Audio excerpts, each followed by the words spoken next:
¿Cómo andan? Bienvenidos, bienvenidas. Estamos en la tercera edición de DTV para cerrar la jornada del día de hoy.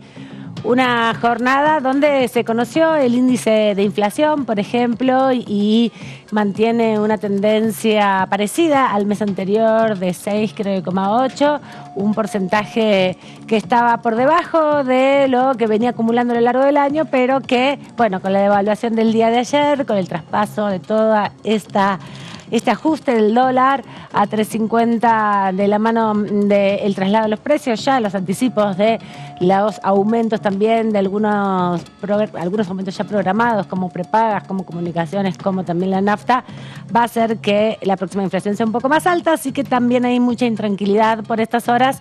Y todo el mundo sigue analizando hoy qué ha pasado con las elecciones y qué ha pasado justamente con el 30% que obtuvo Javier Milei en el país, en 16 provincias argentinas que lo dieron como ganador en las PASO. Además también, bueno, el trabajo de cara al proceso del 22 de octubre y antes acá en la Cámara de Diputados, el 23 de agosto está prevista una sesión convocada por la oposición que quedó bastante golpeada también con este resultado electoral y que veremos cómo se articula ahora de cara a debatir o a forzar un debate respecto a la ley de alquileres, ¿no?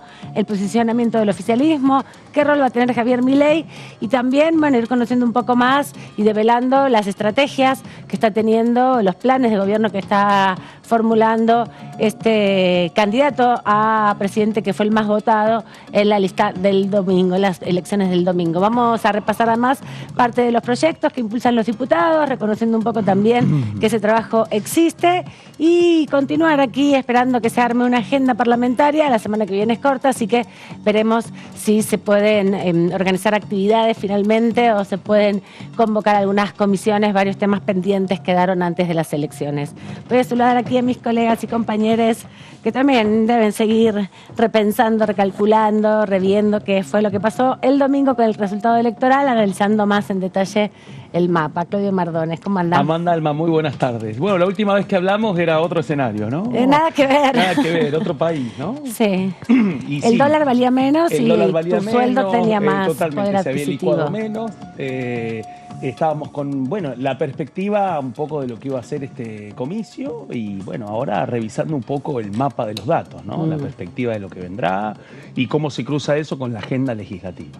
Gaby Vulcano, ¿cómo andás? ¿Todo bien? ¿Qué tal? ¿Cómo estás, Amanda? Seguís analizando y analizando, pensando, reviendo. Y sí, hay que seguir viendo o tratando de analizar qué es lo que sucedió el domingo, qué arrojaron esos resultados, más allá de, bueno, las primeras impresiones que cada uno puede tener respecto a estas pasos donde Javier Milei quedó como el candidato más votado, que sorprendió en el oficialismo y también en Juntos por el Cambio, porque si bien había cierta idea de que podía llegar a sacar un buen porcentaje, no se pensó en ninguno de los dos espacios políticos que iba a ser tanto.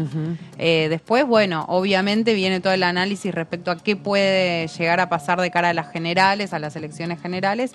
Veremos, todavía falta mucho, hay mucho por analizar. Empezamos ya el mismo día, el domingo, con varios colegas ahí en el búnker de Juntos por el Cambio, a quienes nos tocó estar allí, a sacar los números de cómo daba acá en el Congreso, claro, donde con los números del domingo Javier Milei metería, vamos a decirlo, o conseguiría 8 senadores y cerca de 40 diputados. Y además un montón para una fuerza nueva, ¿no? Porque si pensamos que recién en el 2021 fue su primera performance electoral, ingresó a la Cámara de Diputados junto a quien es su candidata a vicepresidenta Victoria Villarruel, a 2 años de eso ya cosechó 30%, porque el porcentaje en la ciudad se mantuvo más o menos igual, un 17% de votos.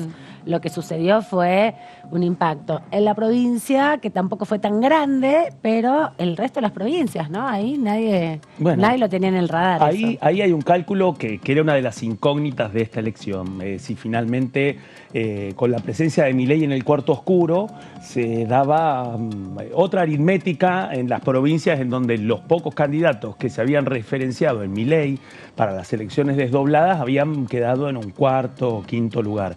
Cerca de Milei siempre insistieron y dijeron, bueno, pero ahí se va a notar una diferencia porque que otra cosa es directamente Milei en el cuarto oscuro. Bueno, eso forma parte de, ¿cómo podríamos decirlo? El cisne negro más negado y menos pensado en el oficialismo y en la oposición, que tenía que ver con eso, con un Milei del 30%, en un momento en donde se había puesto mucho en duda un escenario de 3/3, que fue finalmente lo que terminó pasando, pero con una votación que arañó el 70%, que abre otros interrogantes respecto a si se va a repetir una foto como la que quedó en estas primarias o si realmente nos encontramos con otro escenario totalmente distinto. Y lo que pasa es que tuvo distritos muy importantes. Por ejemplo, Córdoba tiene 3 millones de electores y ahí tuvo 680.000 votos. Bueno, ese es el otro tema. Es una porción importante. El peso que ha tenido Milei y La Libertad Avanza en distritos donde Juntos por el Cambio contaba con otra cosecha, ¿no? Ahí hay 2 distritos que han sido determinantes. Uno es Córdoba. Córdoba, hasta el domingo, cerca de, bueno, la propia Patricia Bullrich confiaba de que iba a ser un territorio desequilibrante para garantizar una victoria sobre Horacio Rodríguez Larreta. Le ganó en Córdoba, pero Juan Schiaretti, el gobernador saliente y ahora candidato presidencial, fue el primero en reconocer de que Milei había sido el más votado en la provincia de Córdoba. Sí. En Santa Fe, que ahora tiene elecciones para gobernador el 10 de septiembre. También Maximiliano Puyaro, de Evolución Radical, daba a pensar de que existía la posibilidad de una mayor preeminencia del larretismo. Bueno, otros decían que no, decían, ojo, que la agenda de Puyaro en Santa Fe puede ser muy parecida a la agenda de Bullrich a nivel nacional. Lo cierto es que Bullrich se impuso a Larreta en Santa Fe en un escenario en donde también Milei resultó una sorpresa en ese distrito. ¿Por qué menciono esto? Porque la evolución de Milei en distintos distritos, de un modo u otro, está directamente atado a la interna de Juntos por el Cambio y bueno, el otro interrogante gira en torno a cómo va a ser esa relación y esa conversación de esos competidores, teniendo en cuenta ahora que la candidata presidencial de Juntos por el Cambio es Bullrich y va a buscar conquistar al mismo electorado de Milei en los mismos territorios. Sí, en provincia de Buenos Aires hay que recordar que Milei sacó 2.167.000 votos.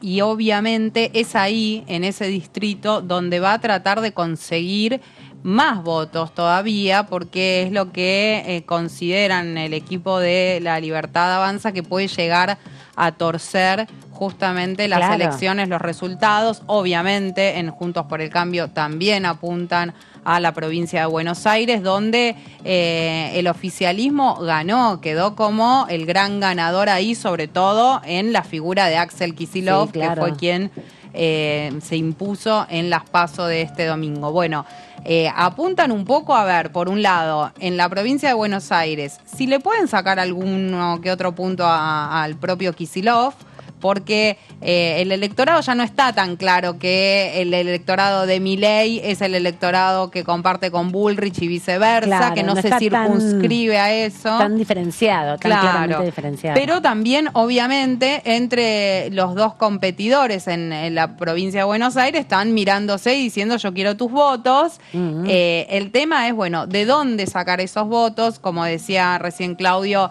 en las últimas horas se habló de la posibilidad de que se haga un acuerdo entre La Libertad Avanza y Juntos por el Cambio en la provincia de Buenos Aires, puntualmente que alguno de los dos candidatos a gobernadores, ya sea Carolina Píparo, la candidata de Milei, o Néstor Grindetti, candidato de Patricia Bullrich, se baje de la candidatura a gobernador bonaerense. De los dos lados dicen, acá no cuenten para que nos bajemos de la candidatura, ninguno quiere bajarse. Uno dice, nosotros, en el caso de Juntos por el Cambio, somos la fuerza política opositora más votada en la provincia de Buenos Aires. En el caso de Carolina Píparo, dice, yo soy la segunda candidata más votada después de Axel Kicillof.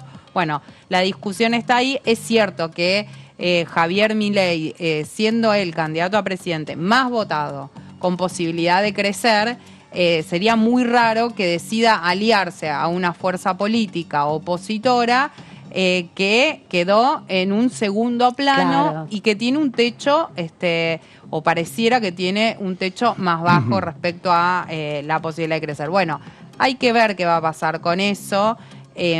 También lo que pudimos ver un poco de esta elección, o por lo menos deja abierta la pregunta, es hasta qué punto las alianzas que se hacen en la superestructura o las alianzas políticas partidarias que se hacen, después eso redunda en tener mayor cantidad de votos o no. Pareciera que no, si miramos a la figura de Horacio Rodríguez Larreta, donde hizo muchas alianzas políticas en el país. Y no le rindió tanto. Y no le rindió para tanto. nada, para nada. No, sí, además también tener en cuenta que por ahí también hay una perspectiva bastante prejuiciosa respecto al rol que pueden tener las PASO, ¿no? Por un lado se dice que es una gran encuesta, por otro lado se la fustiga donde no se resuelven las internas de los partidos. Por ahí también esto es parte de un entendimiento, de una elección y de un reconocimiento en estos procesos de el modo de participación, ¿no?, que tiene la ciudadanía, de expresar a través del voto también una dimensión de discusión respecto a, bueno, muchos análisis que se vienen haciendo, si es un mensaje, no es un mensaje, si hay que escuchar, si es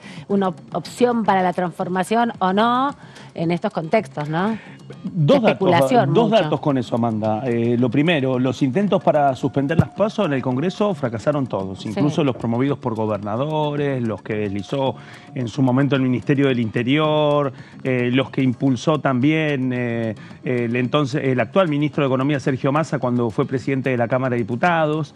Después lo otro es que se repite un aluvión de críticas con respecto a las PASO en estos días, pero con respecto a las distancia que hay entre las PASO y las generales, Está esos bien, 70 días que sucede especialmente en un contexto económico, en estas 48 horas más calientes después de las PASO, se da en un momento en donde otra vez una elección PASO queda vinculada a las críticas en torno a la situación económica a partir de la devaluación del 22% del dólar oficial de este lunes. Ahí, si uno explora un poco la memoria reciente y las abolladuras de la memoria reciente, bueno, hace 4 años atrás, para esta misma fecha, después de las PASO nacionales de 2019, también la opinión pública y el electorado estaba en una situación de conmoción mucho mayor a partir de la devaluación del peso posterior a la derrota de Mauricio Macri en las PASO, y también con un Mauricio Macri que un día después del impacto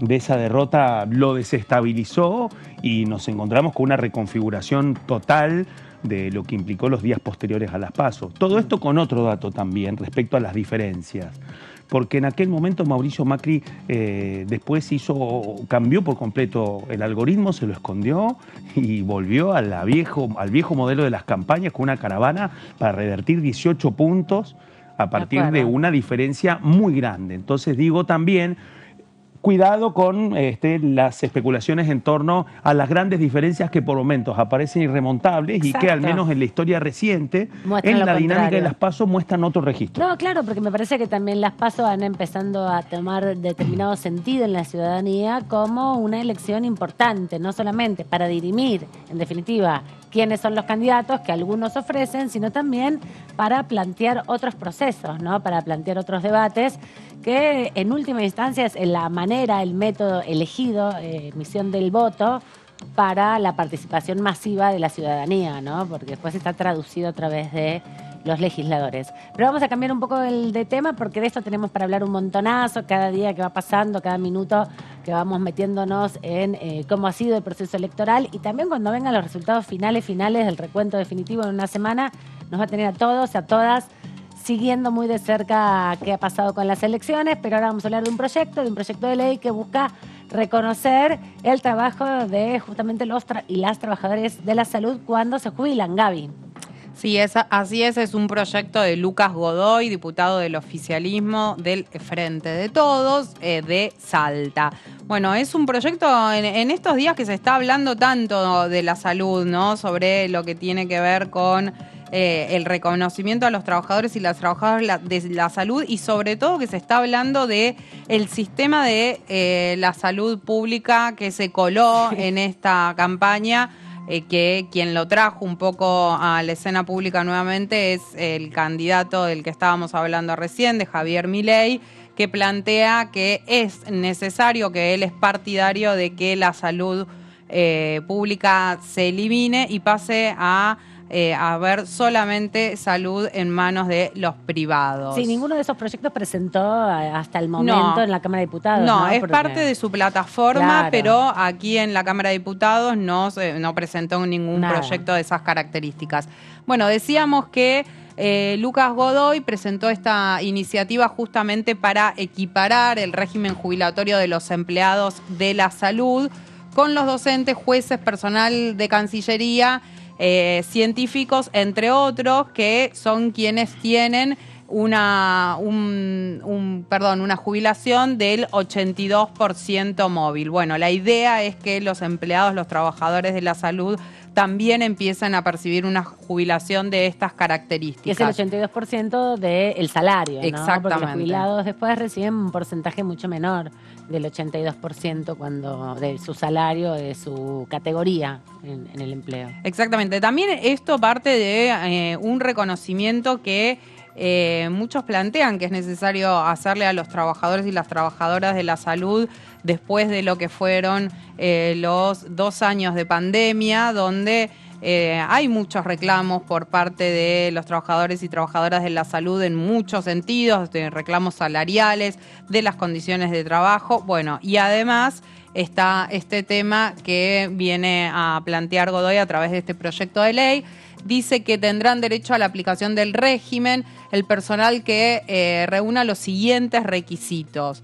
Que tenga cumplida la edad de 75 años los varones y de 60 años las mujeres, como es actualmente, y que acrediten 30 años de servicios, de los cuales 15 como mínimo, continuos o discontinuos, deben ser en los ámbitos de trabajadores y trabajadoras de la salud profesional y no profesional, que presten servicios en dependencias del sistema público de salud, dependientes del Estado Nacional y de los gobiernos provinciales. Acá pone obviamente el foco en lo que tiene que ver con los trabajadores y trabajadoras de la salud pública. Y además porque hay cajas provinciales, ¿no? Estaba revisando el promedio de jubilaciones del 45% del salario, ¿no? Entonces, los últimos 10 años de aportes son los que se toman como referencia, así que si estás en una categoría más alta, es el 45% del salario cada vez que hay actualización paritaria de esa categoría que tenías vos cuando estabas activo. Exactamente. Este es el doble, claramente.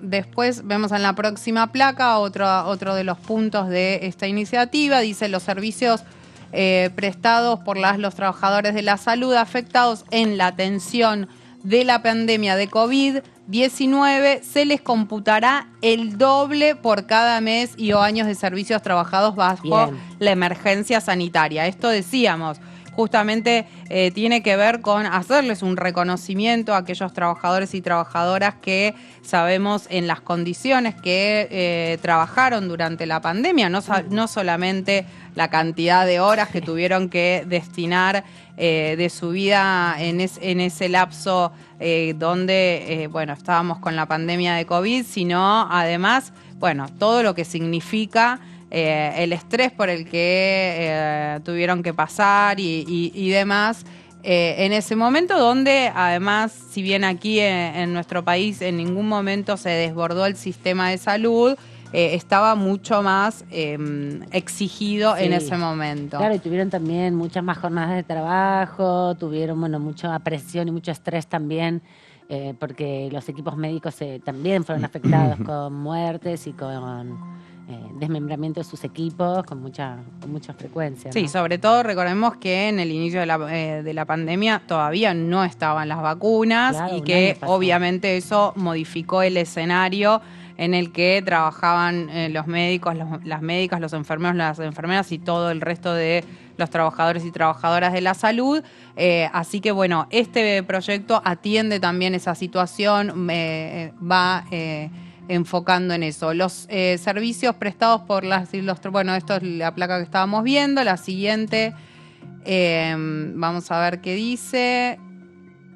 Fija en el 82% vital y móvil del haber mensual de las jubilaciones ordinarias y por invalidez del personal de salud.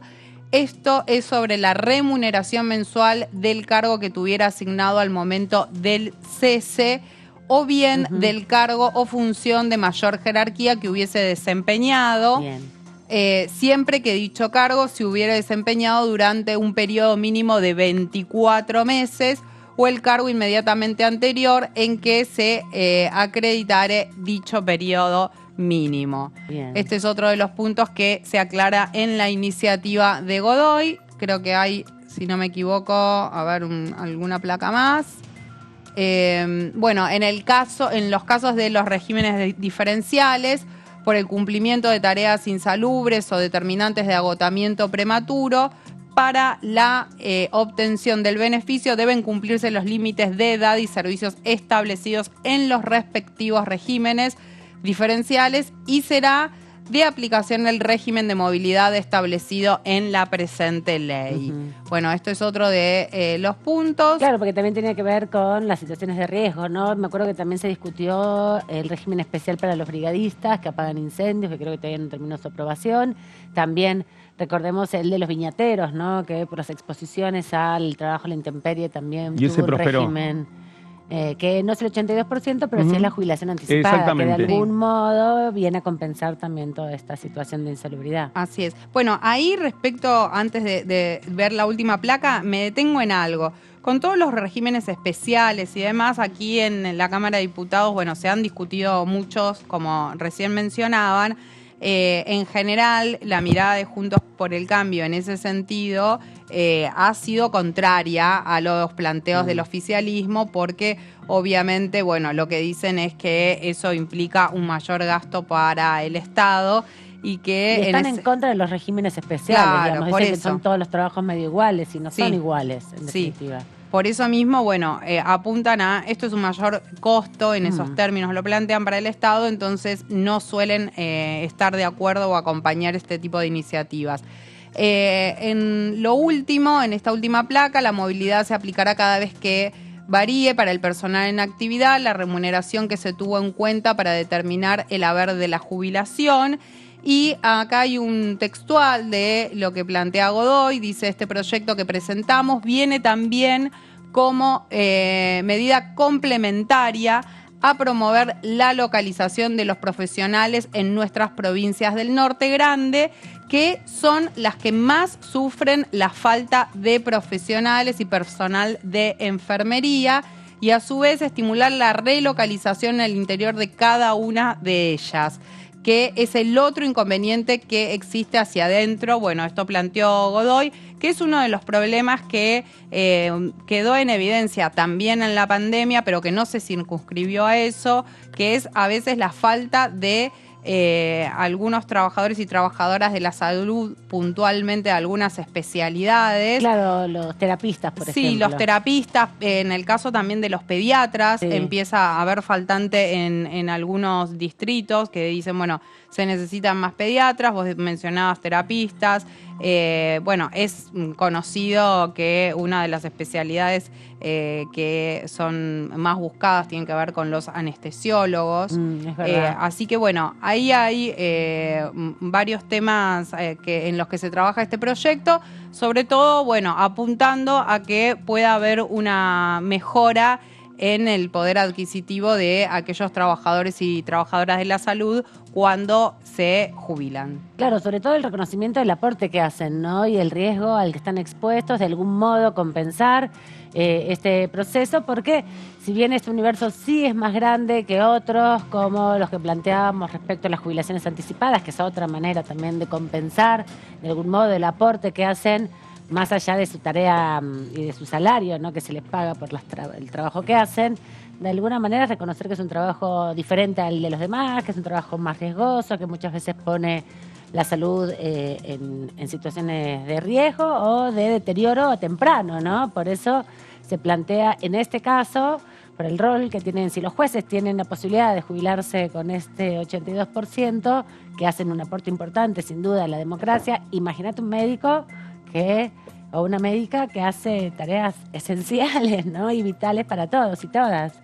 ¿no? Me parece que está bueno en términos de pensar esas dimensiones. Y creo que en este ciclo legislativo forma parte también de otros proyectos que han buscado jerarquizar la profesión de los enfermeros, ¿no? Me parece a mí que en esta etapa hay toda una dinámica de debates que han buscado retomar temas que habían quedado muy atrasados antes de la pandemia y que ahora, en donde a veces para muchos la pandemia parece muy lejana en la memoria, pero ocurrió hace muy poco, en ese contexto tratar de retomar ese hilo, especialmente en el caso del 82% para los trabajadores de la salud y también con el tema de las licencias y en el caso específico de lo que es la jerarquización de los trabajadores y trabajadoras de enfermería. Sí, pensaba también que el universo, en definitiva la discusión que se está dando respecto a los trabajadores de salud es una forma también de estimular la formación, ¿no? Y la capacitación y la posibilidad de profundizar y mejorar sus desarrollos profesionales para también abarcar la inmensa totalidad que tiene el territorio, ¿no? Porque también lo que quedó en evidencia, no solamente la articulación frágil del sistema de salud entre privado, público y de gestión más comunitaria o sociedades de trabajadores como las obras sociales de los sindicatos, bueno, también ahí se puso en evidencia la falta o la pésima distribución de los recursos humanos, ¿no? Sí, y además también quedó a la vista cómo cada vez más los trabajadores de la salud y de las trabajadoras de la salud tienen que tener muchos trabajos distintos justamente por la precarización laboral que hay, que ellos no están exentos y por el contrario te diría que es uno de los sectores que más lo sufre cuando no hay más que preguntarle a un médico o a una médica cuando te cuentan lo que cobran por una prepaga trabajando para una prepaga o las condiciones en las que se trabaja y sobre todo, bueno, lo que decía antes que parece menor pero no lo es el estrés al que se vieron sometidos en una pandemia donde no se sabían muchas cosas respecto al virus y tenían que ir a trabajar igual cuando la mayoría de las personas por distintas situaciones teníamos la posibilidad tal vez de trabajar desde nuestros hogares y demás. Bueno, ellos no, tenían que estar todos los trabajadores y trabajadoras expuestas a este virus y atender la situación de todas las personas que, bueno, iban a los establecimientos de salud, ¿no? También se les dio como beneficio, eso ya se garantizó en definitiva por ley, la excepción del pago del impuesto a las ganancias también al personal de salud en la quinta guardia, que hacía descompensar muchas veces el proceso de cubrir vacancias que se dan en el sistema médico y también de garantizar para incentivar el ingreso, justamente las guardias, porque también empezó a pasar eso. No les rendía la plata porque les descontaban mucho de ganancias. Piso de ganancias que también se había subido unos días antes de las elecciones, ¿no? Como 700.000 pesos. Y tema que surgió en el momento más crítico de la pandemia, porque era precisamente cuando estaban todos haciendo horas extras y tenían serias dificultades con el impuesto a las ganancias. La importancia del tema no se condice con los tiempos que quedan para este periodo legislativo, ¿no? Exacto.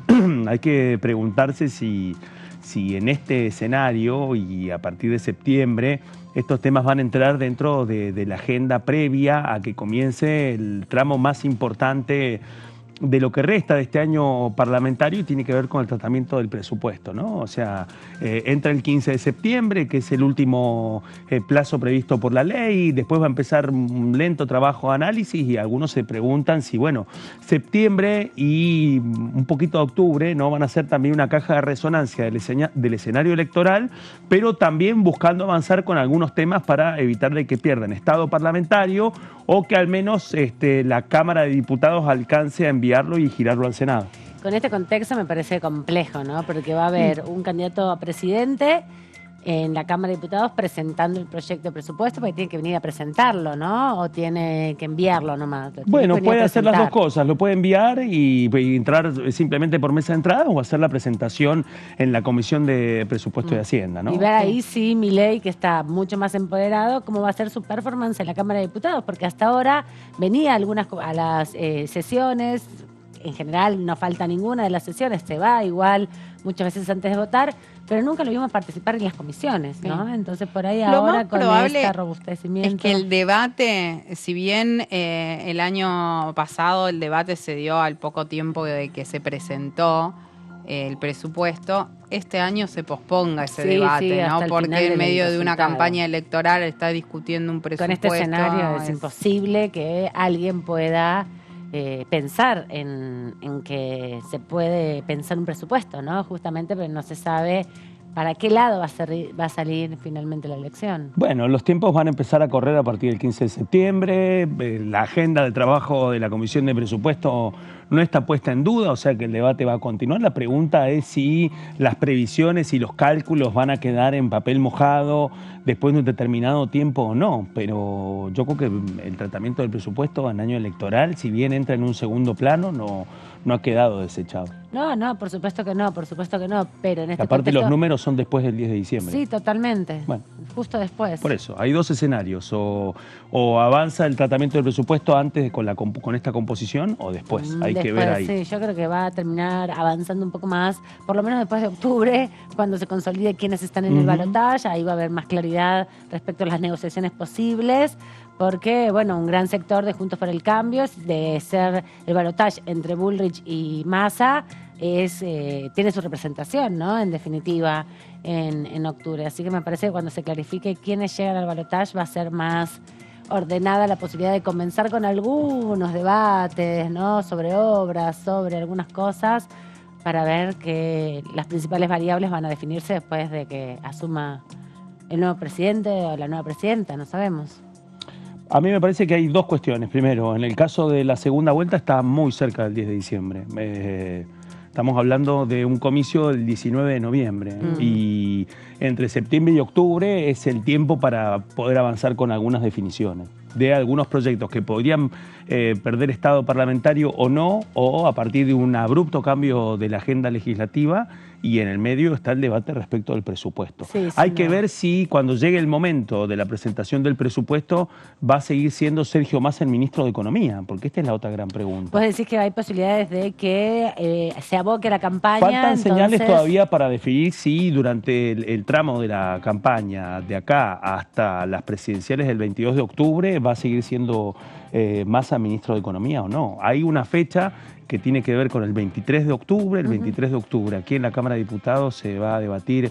de agosto. De agosto se va a debatir la ley de alquileres, todos los proyectos previstos y que están presentados para poder avanzar en ese debate, y ese mismo día se reúne el directorio del Fondo Monetario Internacional finalmente para anunciar si aprueban o no convalidan el acuerdo del staff finalmente y ese texto para aprobar los desembolsos. Ahí, después de eso, ahí es donde empieza la pregunta si finalmente cuánto tiempo va a ser Massa ministro de Economía o no. Es interesante ya que mencionás, Claudio, el debate de la ley de alquileres, porque Milei aquí en la Cámara de Diputados se mantuvo al margen de ese debate que se dio, más allá de que no integra ninguna de las dos comisiones, pero se mantuvo al margen, no se pronunció, no presentó proyectos en ese sentido, y sin embargo en su plataforma dice que va a impulsar justamente una ley de alquileres. Mira. Así que bueno, está... Veremos qué pasa el 23. Claro, está entre las propuestas de su plataforma. Vamos a darle la bienvenida a nuestro invitado del día de hoy, que además tiene una participación especial en este debate de la ley de alquileres porque se dio en el marco de la comisión que hoy preside. De esta manera presentamos al diputado Lucas Godoy.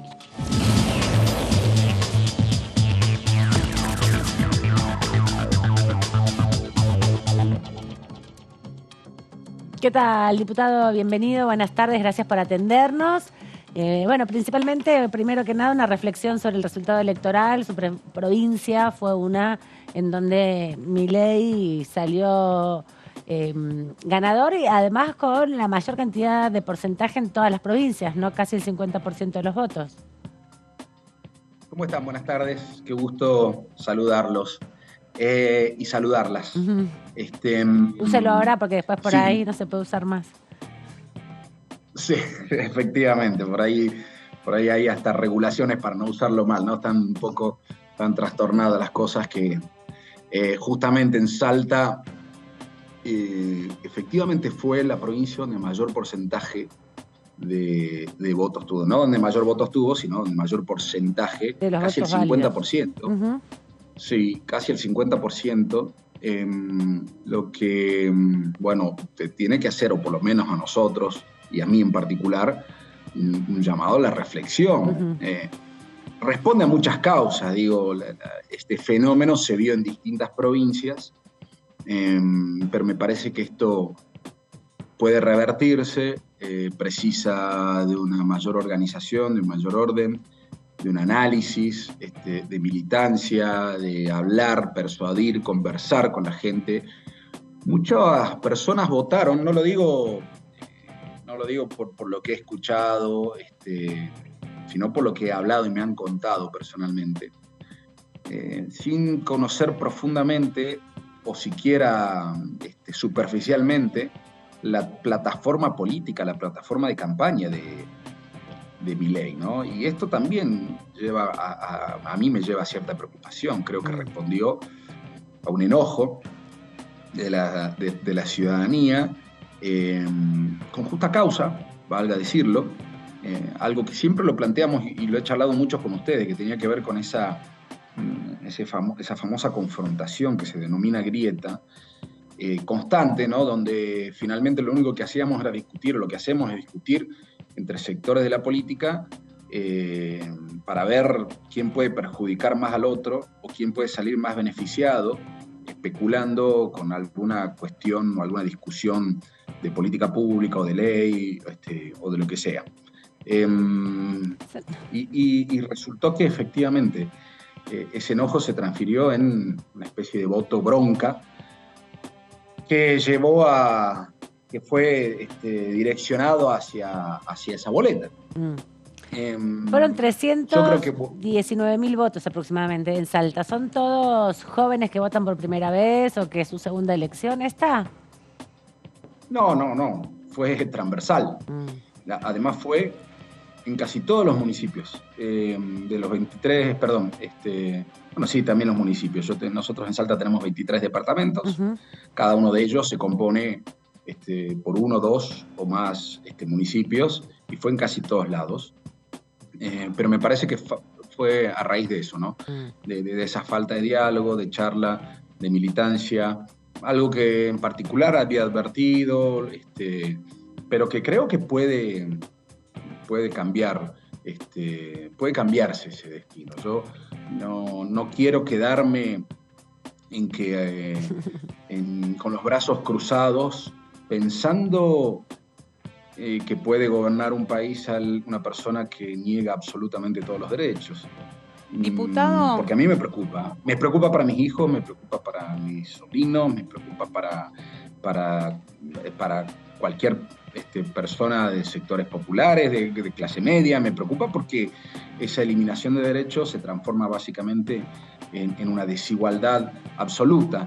Pero tampoco creo que tengamos que hacer un análisis tan... Perdón, ¿no? Ya acepto la pregunta, pero digo, hay que pensar un poco también que estas elecciones finalmente terminaron arrojando un escenario, como lo había advertido también Cristina Fernández de Kirchner, de tercios, donde son pocos puntos y pocos votos comparativamente o relativamente la diferencia entre nosotros, entre Milei, entre Juntos por el Cambio. Yo creo que nosotros tenemos el mejor candidato, el más preparado para gobernar el país, y vamos a hacer un esfuerzo descomunal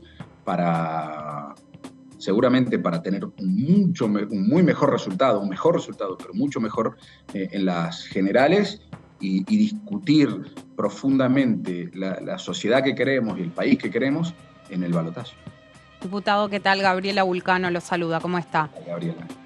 Ahí usted decía un poco que tal vez muchos de los votantes de Javier Milei no conocen su plataforma, que hay algo del voto bronca. y mencionaba el tema de los derechos, porque él se encargó durante su campaña de decir mucho que donde hay una necesidad no puede haber un derecho o desde el Estado no se le puede dar respuesta a esa necesidad a través de un derecho. Y lo que quisiera saber si no creo o cabe la posibilidad de pensar que con esa frase Milei le habló a dos sectores de nuestra sociedad. Por un lado, aquellos que esos derechos de los que hablan desde el oficialismo no los tienen, muchos de esos derechos, ya sea porque están en la economía informal, porque no son trabajadores registrados o por otras razones que no gozan de esos derechos de los que hablan en el oficialismo, y de alguna manera Milei apuntó a ese electorado con ese discurso. Y también aquellos que cada vez que escuchan la palabra derecho tienen una mirada negativo-peyorativa hacia ese significante, un poco respecto a esta idea de que se le da derecho a quienes, por ejemplo, no trabajan, se le otorgan planes sociales a quienes no trabajan, entonces tiene una carga negativa. Y que Milei de alguna manera interpeló a ese sector del electorado. ¿Cree que puede haber algo de eso más allá de quienes no conocen la plataforma o que puedan estar enojados y demás? Sí, no tengo dudas, digo, tiene que ver con razones variopintas que ameritan también análisis sociológicos.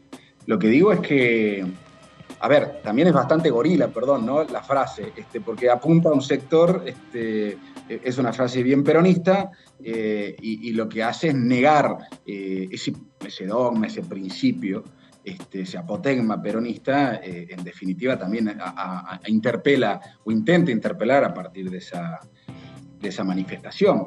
Lo que pasa es que también hay cierta confusión, ¿no? Porque, digo, es cierto que los sectores de la economía informal no gozan de derechos que sí tienen, por ejemplo, sectores registrados. Estamos hablando de la posibilidad de indemnización, estamos hablando de vacaciones, estamos hablando de aguinaldo, estamos hablando de actualizaciones salariales determinadas por convenios colectivos, etcétera.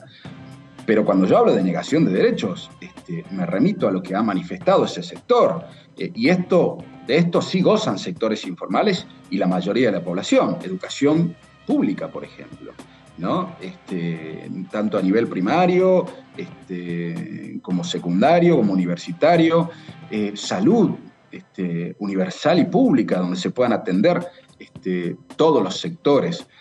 Y sobre todo teniendo en cuenta que la salud pública, por lo menos en mi provincia, es la más especializada, es la mejor atención. A ver, me explico mejor. Si bien otros lugares privados pueden tener mayores comodidades, los mejores profesionales están en la salud pública. Y esto es una aceptación de la sociedad, ¿no? Desde hospitales de niños. Yo cuando he tenido algún problema con mi hijo, por ejemplo, lo he llevado al hospital de niños de Salta, que es la verdad que es uno de los mejores del país. Bueno, a esos derechos me refiero, o a derechos donde el Estado intervenga para proteger a los sectores más débiles, desde una relación de usuario-consumidor, pasando por regulaciones que tengan que ver con la equiparación de dos partes o de las partes en situaciones contractuales, por ejemplo. Digo, hay un abanico de derechos que esta sociedad ha hecho propios, ha hecho carne, supo conquistar, de los cuales hoy se está renegando. Luego podemos avanzar hacia una discusión ya muy social, que la he tenido con muchas personas, respecto de los distintos planes, de los distintos programas, de la inversión del Estado en subsidios, etcétera. Y lo que no entiendo, no es que no entiende, por ahí no se acepta o no se comprende o se entiende como algo que es una obligación del Estado, es cuando me discuten a mí respecto de estos famosos planes. Cuando uno se pone a ver lo que invierte el Estado en subsidios al transporte para sectores medios, en subsidios a la energía para aquellos que han podido accederlo y no están en el decim más altos, y son valores bastante similares, y a veces mucho más para las familias. Digo, el subsidio del Estado está en muchísimos ámbitos de la vida.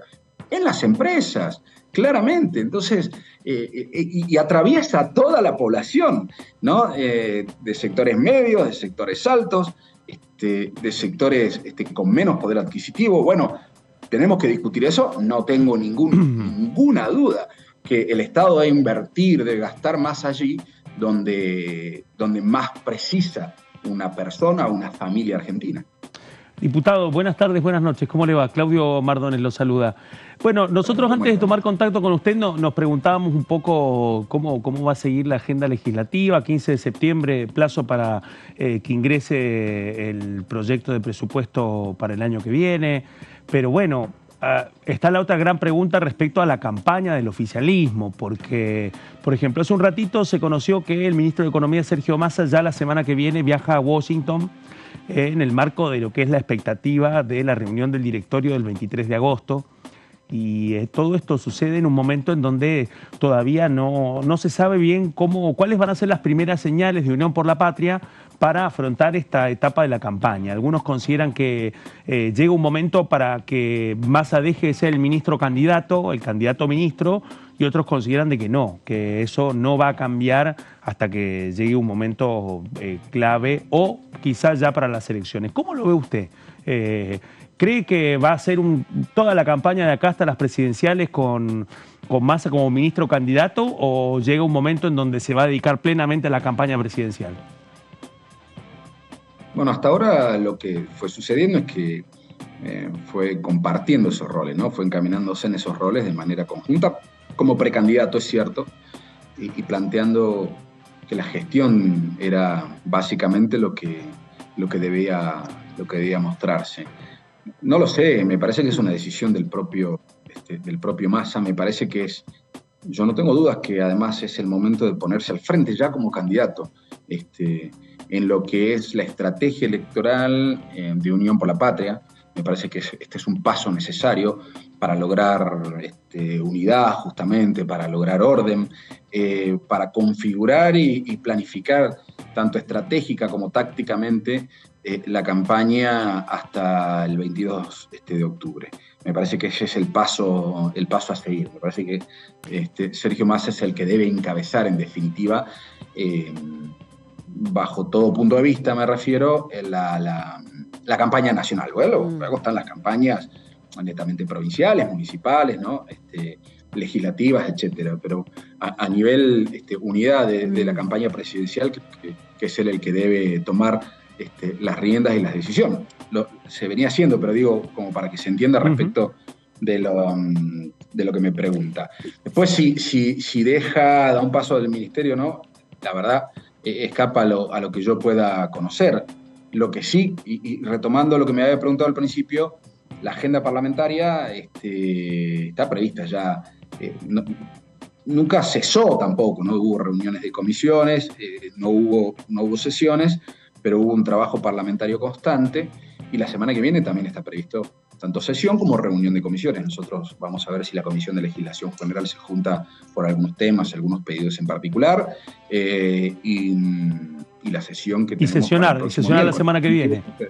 El miércoles, sí, respecto a la ley miércoles de alquileres, pedida sí, pero por fuera de eso, porque hasta ahora Godoy, bueno, lo que aparece en el horizonte es un gran debate en torno a los proyectos de ley de alquileres. ¿Piensan meter otros proyectos también, cambiar esa agenda, ampliarla?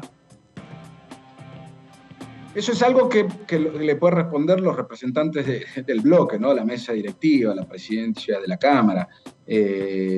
No formo parte de esa toma de decisión. No, pero posiblemente en la hoja de ruta algo deba tener. Claro. No, bueno, digo, probablemente algo de eso suceda. Pero no sé, no conozco mucho más. Yo sé que dentro del rol que me compete, la Comisión de Legislación General seguramente será convocada. Vamos a ver si el temario lo tenemos para las próximas horas, el día de mañana. Con acuerdos, por supuesto, con los distintos bloques.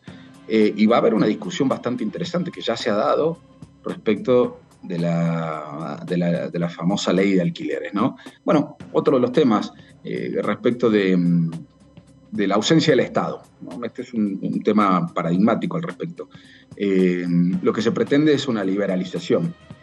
Y lo que va a pasar con una liberalización es que en esta relación donde hay una parte más débil, que es el inquilino, estoy hablando solamente de los contratos para vivienda, sí. Si liberalizás, va a ser en perjuicio del inquilino. Y si no restringís o regulás cuál es el monto máximo de actualización, cuáles son los plazos mínimos de alquiler, cuáles son los plazos de actualización. Si no regulás eso, lo que va a pasar es que, en definitiva, vas a poder hacer contratos leoninos, donde dirán, bueno, vamos a hacer un contrato por 2 meses o por 6 meses con una actualización que se refiera o que mire la inflación, y si hay una devaluación en el medio también se incluye. Esto es lo que sucede cuando el Estado no interviene sobre relaciones de distinta naturaleza en términos sociales y de derechos. Diputado, teniendo en cuenta lo que hablábamos un poco al comienzo, lo que Javier Milei está queriendo instalar, ya lo hizo en la campaña previa a las PASO y ahora está volviendo sobre ese tema. Si uno ve su plataforma, también habla sobre la necesidad de eliminar la salud pública, ¿no? Está poniendo la lupa ahí, lo ha dicho en reiteradas oportunidades que para él tanto la educación como la salud deben ser privadas y no públicas.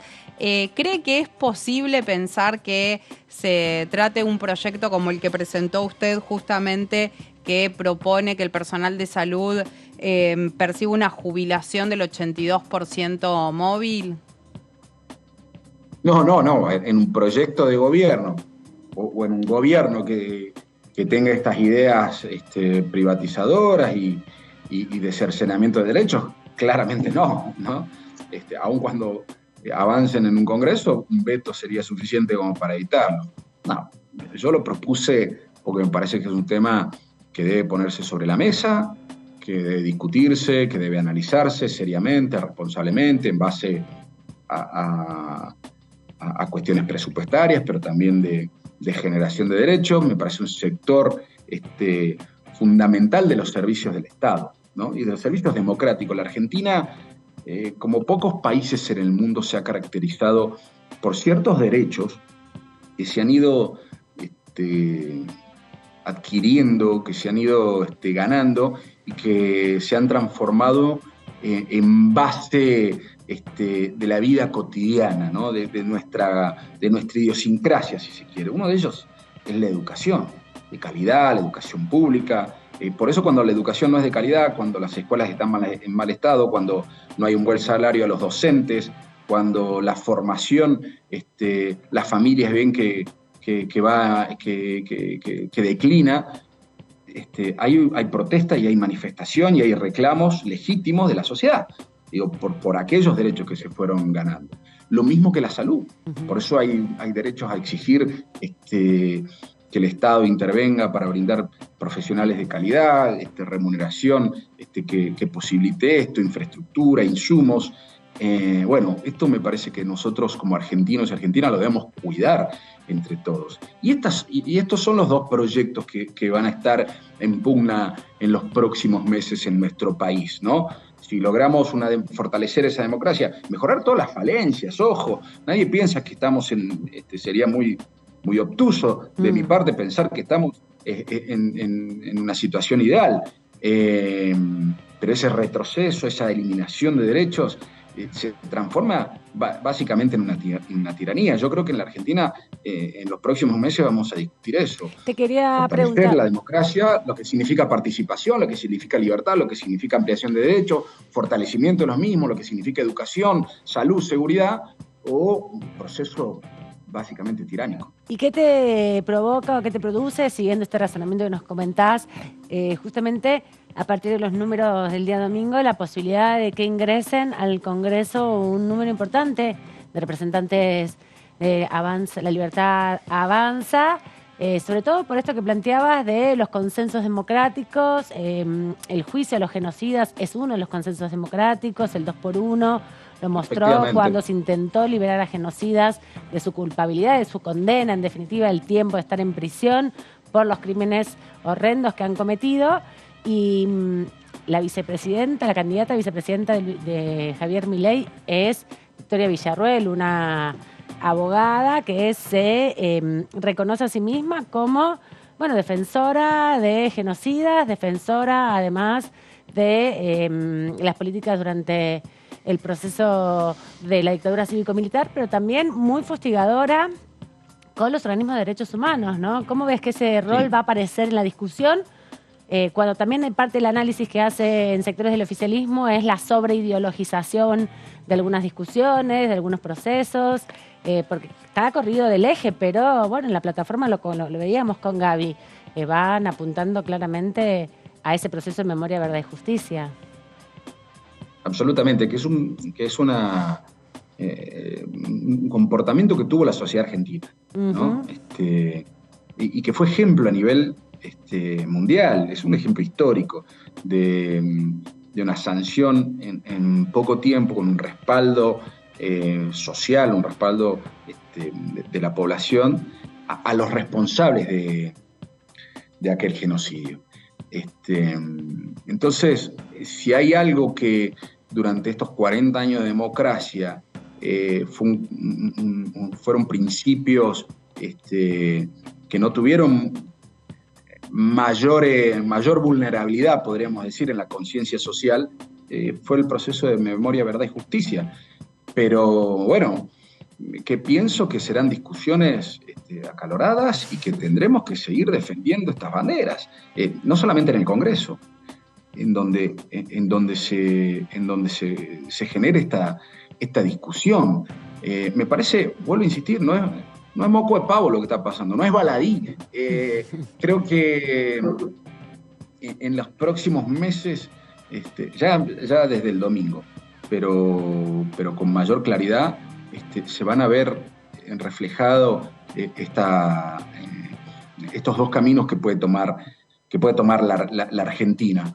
Y yo estoy totalmente convencido que en base a militancia, en base a organización, en base a persuasión, en base a reconocimiento de errores y propuestas de superación, nosotros desde el peronismo, desde Unión por la Patria, podemos lograr un triunfo. Vuelvo a insistir, no hay, más allá de que nos ha sorprendido a todos, ese porcentaje no es definitivo y nos tiene que dar básicamente la fortaleza como para revertirlo.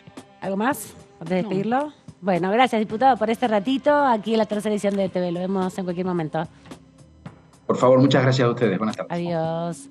Bueno, ya la semana que viene anticipó que va a juntar la Comisión de Legislación General. Así que está esperando la batiseñal. Sí, Amanda, la Ceci señal. Ahí justo en relación a esto que hablaba sobre lo que tiene que ver con toda la política de derechos humanos, también es llamativo que en la plataforma y en el plan de gobierno él no menciona a Milei, no menciona el tema, directamente no lo menciona de ninguna manera, aunque elípticamente te diría que habla de eso cuando se refiere a el rol de las Fuerzas Armadas, la necesidad de fortalecer a las Fuerzas Armadas de nuestro país, y en uno de los puntos dice, el factor moral de las fuerzas está fuertemente afectado y el personal sufre una acentuada frustración vocacional luego de años de agravios.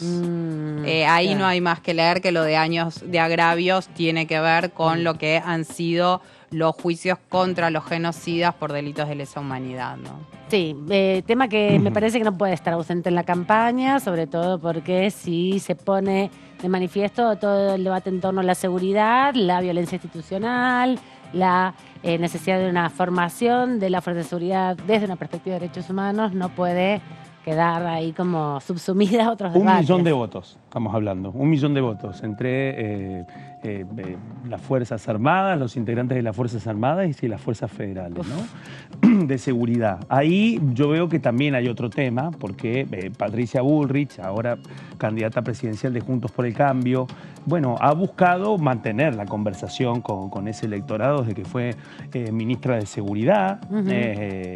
De hecho, bueno, ha sido una de las principales garantes de la línea de mano dura desde las Fuerzas de Seguridad Federales, con casos paradigmáticos en donde siempre se puso del lado de las Fuerzas de Seguridad Federal. El caso Maldonado es paradigmático, pero no es el único, porque forma parte de esto. Creo yo que hay dos componentes. Por una parte, lo que Milei trata de mantener en torno a buscar algún punto de contacto con la oficialidad de las Fuerzas Armadas, hay dos cosas, porque hay una parte, la oficialidad más joven está más preocupada por los complementos salariales, claro, y por cuestiones que están muy vinculadas a una agenda de interlocución con el poder civil que ya tiene un hito preocupante, que es la interlocución de Bullrich con las fuerzas de seguridad y con el personal militar. Y por otra parte, bueno, está la discusión de los suplementos, y ahí sí hay otro tema. El ministro Tayana viene de presentar hace muy poquito una ley integral del personal militar, que posiblemente en el escenario de lo que estamos hablando con Godoy quizás no prospere en este marco, pero también forma parte de cuáles son los temas que están en el radar de preocupación de las Fuerzas Armadas. Vamos a una pausa y cuando volvemos vamos a seguir conversando y analizando el resultado electoral del domingo, qué cosas se van vislumbrando para las próximas semanas y también anticipando un poco lo que va a pasar con la sesión del 23. Algunas comisiones que también van a poder reunirse en el contexto de convocar a todos los diputados desde las provincias. Nos vamos rápido a la pausa y volvemos en instantes.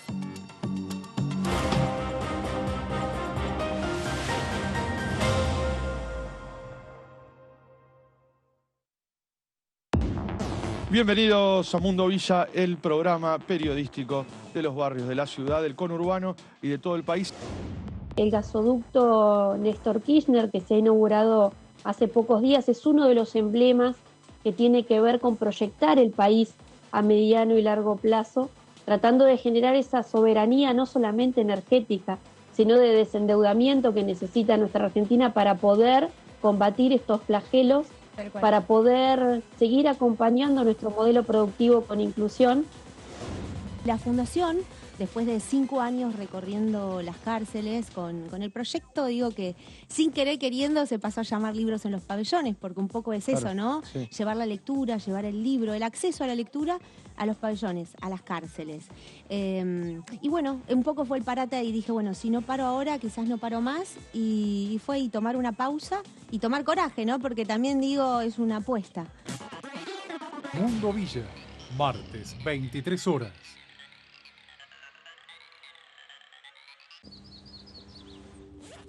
Comenzaron las clases y está todo listo. Las ganas de aprender y ganas de enseñar. Yo también estoy lista. Estoy listo para hacer nuevos amigos y amigas. Estoy lista para ponerme en el lugar de los demás. Estoy listo para decir no a los apodos ofensivos. Y a decir que no cuando algo no me gusta. Estamos listos y listas para decir bullying. En mi aula no tenés lugar.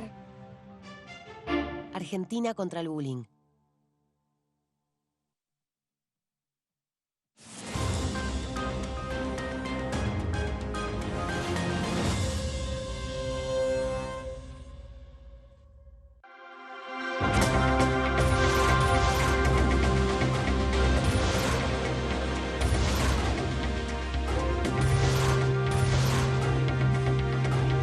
Ellos son tu voz en la tercera edición. DTV, el periodismo en el Congreso. Este es el gasoducto Presidente Néstor Kirchner. Una obra de escala mundial realizada en tiempo récord, que unirá la energía de Vaca Muerta con todo el país. Innovaciones, tecnología, cientos de kilómetros de acero y miles de trabajadoras y trabajadores. Esta megaestructura alimentará la llama del país, uniéndonos con nuestros seres queridos, acelerando la economía, ahorrando divisas, con desarrollo, con federalismo, con soberanía y orgullo. Gasoducto Presidente Néstor Kirchner. Mueve energía, mueve al país.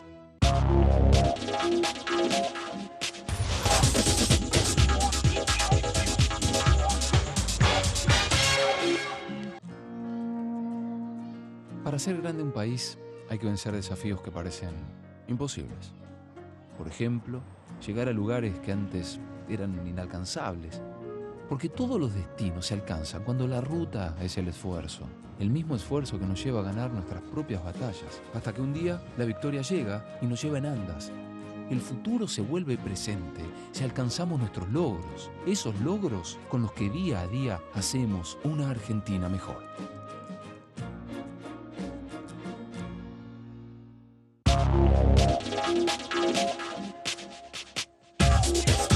DTV es información, diálogo, análisis. DTV es federalismo, pluralidad de voces, libertad de expresión. DTV es todo lo que un país en democracia tiene que ser. DTV es tu voz en el Congreso. Este 2023, seguí eligiéndonos. DTV, el periodismo en el Congreso.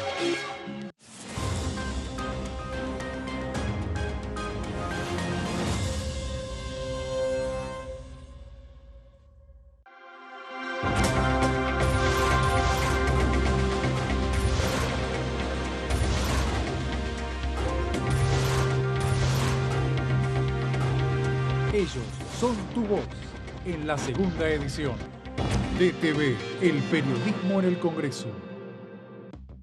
Generamos trabajo registrado para más de 1 millón de personas desde el comienzo de nuestra gestión.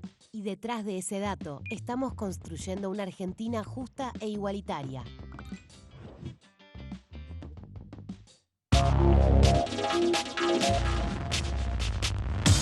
DTV es información, es diálogo y es análisis.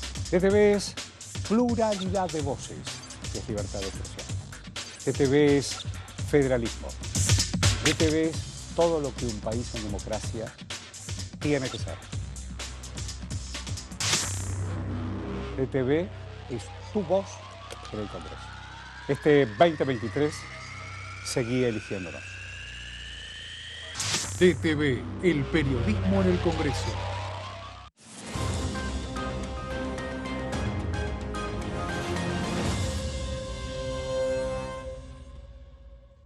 Comenzaron las clases y está todo listo. Yo también estoy lista. Para ponerme en el lugar de los demás. Y a decir que no cuando algo no me gusta. Estamos listos y listas para decir... Bullying. En mi aula... No tenés lugar. Argentina contra el bullying.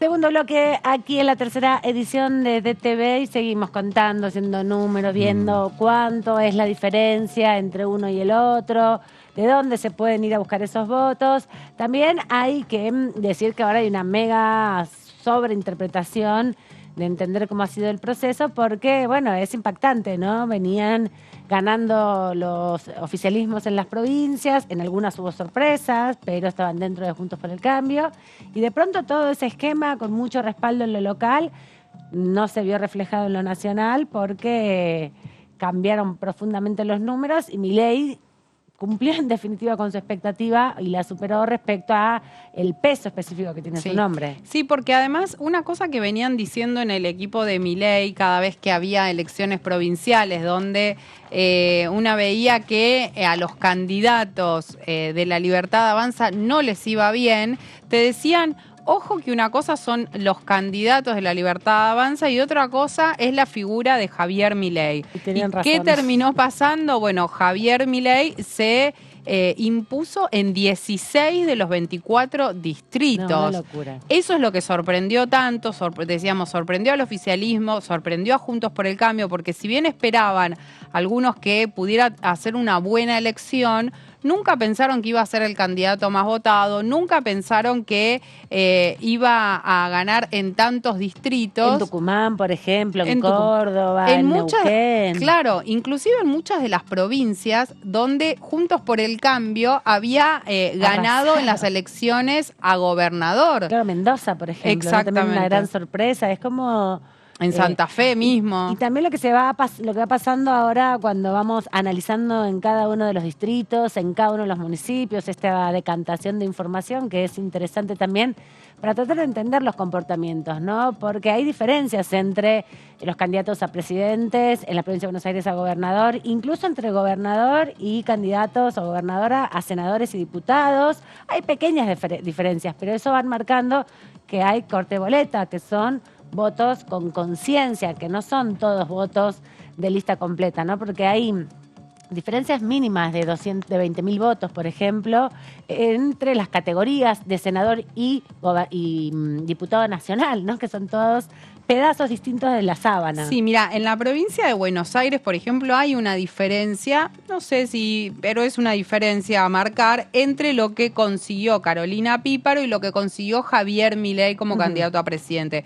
Carolina Píparo alcanzó el 1.886.335 votos y Milei 2.161.679 votos. Pero si también en ese análisis te fijas cuánto sacaron los diputados, son algo así de 1.800.000, son incluso un poquito menos de lo que sacó la misma Carolina Píparo, ¿no? Es como interesante ver que no es que es una gran movida, una gran diferencia, pero sí muestra que el electorado argentino es un electorado que va con un proceso consciente también a votar, ¿no? Que un gran sector que hace estas alquimias, a veces por ahí son más difíciles de rastrear por cómo se presenta la información, pero se van viendo algunos rastros. De esto vamos a seguir hablando, obvio, porque nos apasiona a todos, pero también vamos a hablar de unos proyectos, ¿no? Algunos de los que pueden alcanzar consensos en la Cámara Baja. Uno tiene que ver con un tema, con un problema, podríamos decir,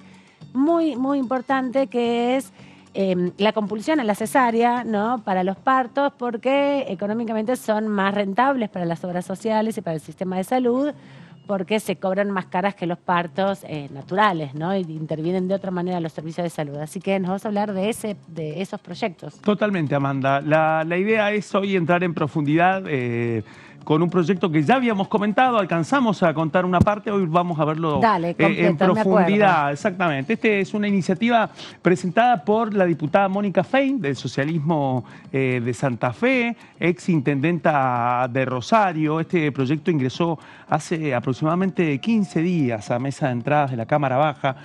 Y lo que aclara Fein en las definiciones del proyecto, en primer lugar, de que esta creación de un programa nacional de uso adecuado de la cesárea es complementaria con la ley 25.929 de parto respetado, la 26.529 de derechos del paciente y la ley 27.611 de atención y cuidado integral de la salud durante el embarazo y la primera infancia. Son formas también de darle una continuidad, ¿no?, a las políticas respecto a las primeras infancias, el proceso también de embarazo y puerperio, porque también hay que incorporar una dimensión, una discusión respecto a la presencia del Estado en los primeros días del proceso de vida, ¿no?, de los niños y las niñas en Argentina.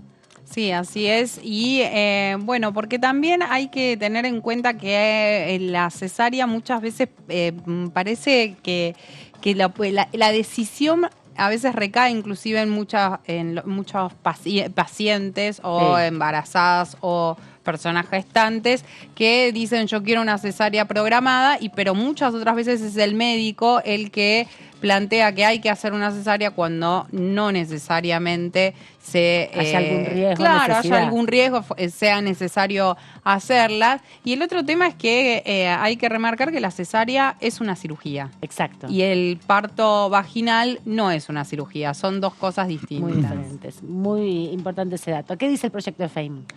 Bueno, el proyecto busca tomar parte de estos conceptos que estaban conversando ustedes, pero a través de un programa nacional. En primer lugar, el tema es garantizar la seguridad. Este es el tema central. Y poder orientar los recursos para poder analizar cuándo realmente realizar una cesárea o no. Por eso, lo que busca este programa es promover y garantizar el parto seguro para todas las personas gestantes y sus hijas e hijos, promoviendo el modo de nacimiento más seguro y el seguimiento y monitoreo de datos vinculados a la práctica de nacimiento por cesárea en establecimientos médicos. Es decir, que lo que busca el programa también es tener un mapa de la situación y poder contar con información que, al parecer, hasta ahora no está lo suficientemente disponible como para poder focalizarse sobre la cantidad de cesáreas que se realizan en el país y que muchas de ellas, al parecer, no sería adecuado aplicarlas, ¿no? Esto es lo que busca en este contexto poder diferenciar un caso del otro, pero en un plano en donde desagregan caso por caso. Vamos a la siguiente placa para poder comprender un poco cuáles son las razones de este programa nacional en este momento. Lo que plantea en su proyecto FEIN es que está basado en un trabajo de investigación de desarrollo que comenzó en 2020 en diversos lugares del mundo. Es la estrategia de implementación de intervenciones llamada QualiDec, que propone una intervención no clínica multifacética dirigida simultáneamente a los médicos, a las personas gestantes, a sus familiares y a las instituciones de salud para reducir la práctica de cesáreas no justificadas médicamente. Lo que busca plantear FEIN en esta iniciativa es que el abordaje de la cesárea no depende pura y exclusivamente del paciente, sino que interviene el médico y también la institución médica, ¿no? Sí, la compulsión, digamos. Exactamente, totalmente. Vamos a la siguiente placa.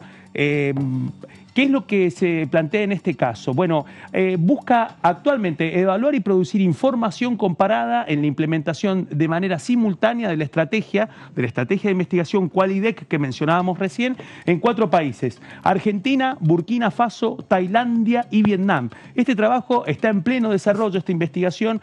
Por Argentina, el proyecto es implementado por el equipo del Centro Rosarino de Estudios Perinatales y en este caso FEIN advierte que desde hace décadas se viene alertando sobre las consecuencias del uso inadecuado de la cesárea en un contexto en donde no contamos con estadísticas suficientes como para poder entender los contornos actuales de la situación, ¿no? Vamos a la siguiente placa para poder profundizar un poco más estos aspectos. Acá hay un contraste que busca señalar FEIN con claridad.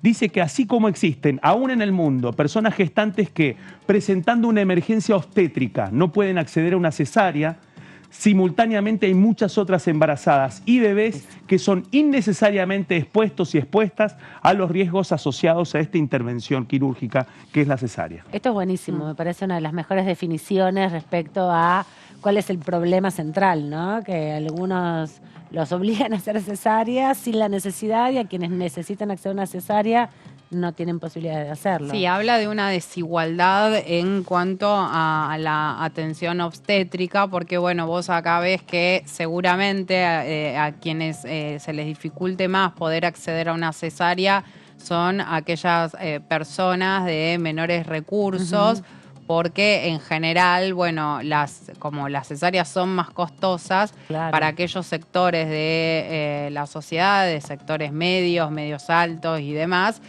tienen una posibilidad mayor de poder tener cubierto eso. Y como recién decía Claudio, en muchos casos no son necesarias. Parece un juego de palabras, pero hay algo de eso. Y se pone mucho riesgo por lo que vos decías, es una intervención médica. Es una cirugía. Claro, y hay muchos riesgos también en ese contexto, ¿no? Que nunca se ponen tan en valor. Por eso es importante que haya un programa, ¿no? Me imagino que Milei esto lo horroriza porque es parte de los recursos del Estado puestos a disposición de, primero, relevar información para planificar políticas públicas y para controlar los negocios de las obras sociales, ¿no? Para nada esto plantea que tener un discurso que los partos deben ser solamente vaginales, porque en muchos casos justamente se precisa de una cesárea para el nacimiento de ese bebé, o esa beba, pero en el caso de que en muchos casos la verdad es que no se necesita. Yo digo siempre que una pequeña diferencia que obviamente no tiene que ver puntualmente con los riesgos, sino ya solo con una persona gestante que tiene a su bebé con cesárea, le sucede algo similar a quienes tienen una cirugía en el abdomen, donde no se puede movilizar, para comer es un poco más difícil, para bañarse es más difícil, tiene que esperar más tiempo. Y en el caso de una persona gestante que tiene un parto vaginal, inmediatamente que tiene a su bebé, ya puede comerse una milanesa con papas fritas y meterse a bañar. Exacto, una diferencia muy importante que también cuando hablamos de las licencias pone muy en desigualdad también de acceso a estos derechos. Pero sigamos con el programa y sus objetivos. Ahí tiene que ver con muchos de los temas que venían planteando ustedes, los objetivos.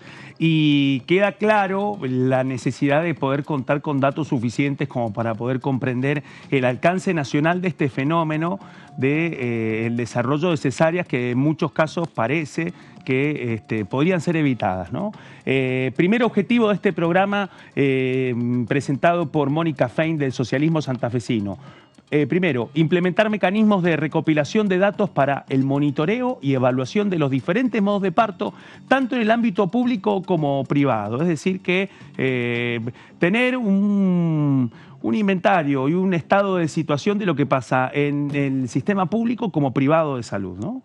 Promover el acceso a la información basada en evidencia científica sobre los prejuicios asociados al nacimiento por cesárea sin indicación médica para que las personas gestantes puedan tomar decisiones informadas, algo que parece que tampoco sucede mucho, es decir, poder contar con la información suficiente provista por el Estado, por un programa nacional que aporte un poco más de información a la hora de tomar la decisión por fuera de la indicación médica, ¿no? Vamos a la siguiente placa.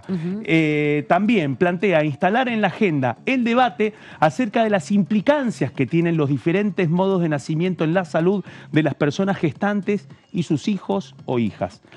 Las funciones, habíamos hablado de los objetivos, vamos con las funciones. En primer lugar, promover la capacitación y formación de profesionales de la salud en esta problemática. Otra de las funciones que las vamos a ver en la siguiente placa, llevar adelante el monitoreo de los diferentes modos de nacimiento y recabar datos sobre los nacimientos por cesárea en todo el territorio nacional. Confeccionar y brindar estadísticas en relación a las causas que motivan la realización de esta práctica quirúrgica, es decir, la cesárea. Claro, la hipótesis que también tiene la diputada Fein, porque ella fue ministra además de salud en la provincia de Santa Fe, es esta denuncia que hace constantemente el movimiento de mujeres respecto al abuso, ¿no? Al negocio que supone para el servicio privado de salud, justamente en la la designación de una cesárea, ¿no? Porque si se promovieran espacios de parto respetado, ¿no? De parto también natural, vaginal, que se pudiera trabajar también en pos de espacios en los hospitales también para que sean no medicalizadas, sino atendidas desde otra perspectiva las personas que están con trabajo de parto, implica otros dispositivos, ¿no? Sí, además ahí está otro tema que se plantea, no sé si esto en este proyecto se toma, pero que muchas veces las cesáreas también son pensadas en función de la organización del propio médico o médica que va a llevar adelante o va a acompañar ese parto. Entonces, y no de las necesidades de la persona que está por parir, exactamente, ¿no? En definitiva. En la siguiente placa vamos a ver otro punto muy importante que también abre otro contorno poco conocido sobre las cesáreas. El programa busca que se lleve adelante un seguimiento de los partos por cesárea practicados en población de bajo riesgo de nacimiento por cesárea, razones de su indicación, identificación y revisión de los casos en los que se podrían haberse evitado la cesárea y la elaboración de recomendaciones y acciones para evitar futuras cesáreas en casos similares. Es decir, que también lo que busca es poner el foco en los casos no recomendables y además en la población de bajo riesgo también, para poder identificar muchos casos cuando prescriben una cesárea que no sería necesario realizar. Claudio, ¿dice algo el proyecto respecto a esto que muchas veces también sucede, que decíamos antes, que la cesárea se hace por pedido de la persona gestante y no por recomendación del médico, que, o sea, el médico haga una cesárea simplemente porque la persona gestante le dice yo no quiero sentir los dolores de parto quisiera ver en qué fecha porque me viene mejor por tal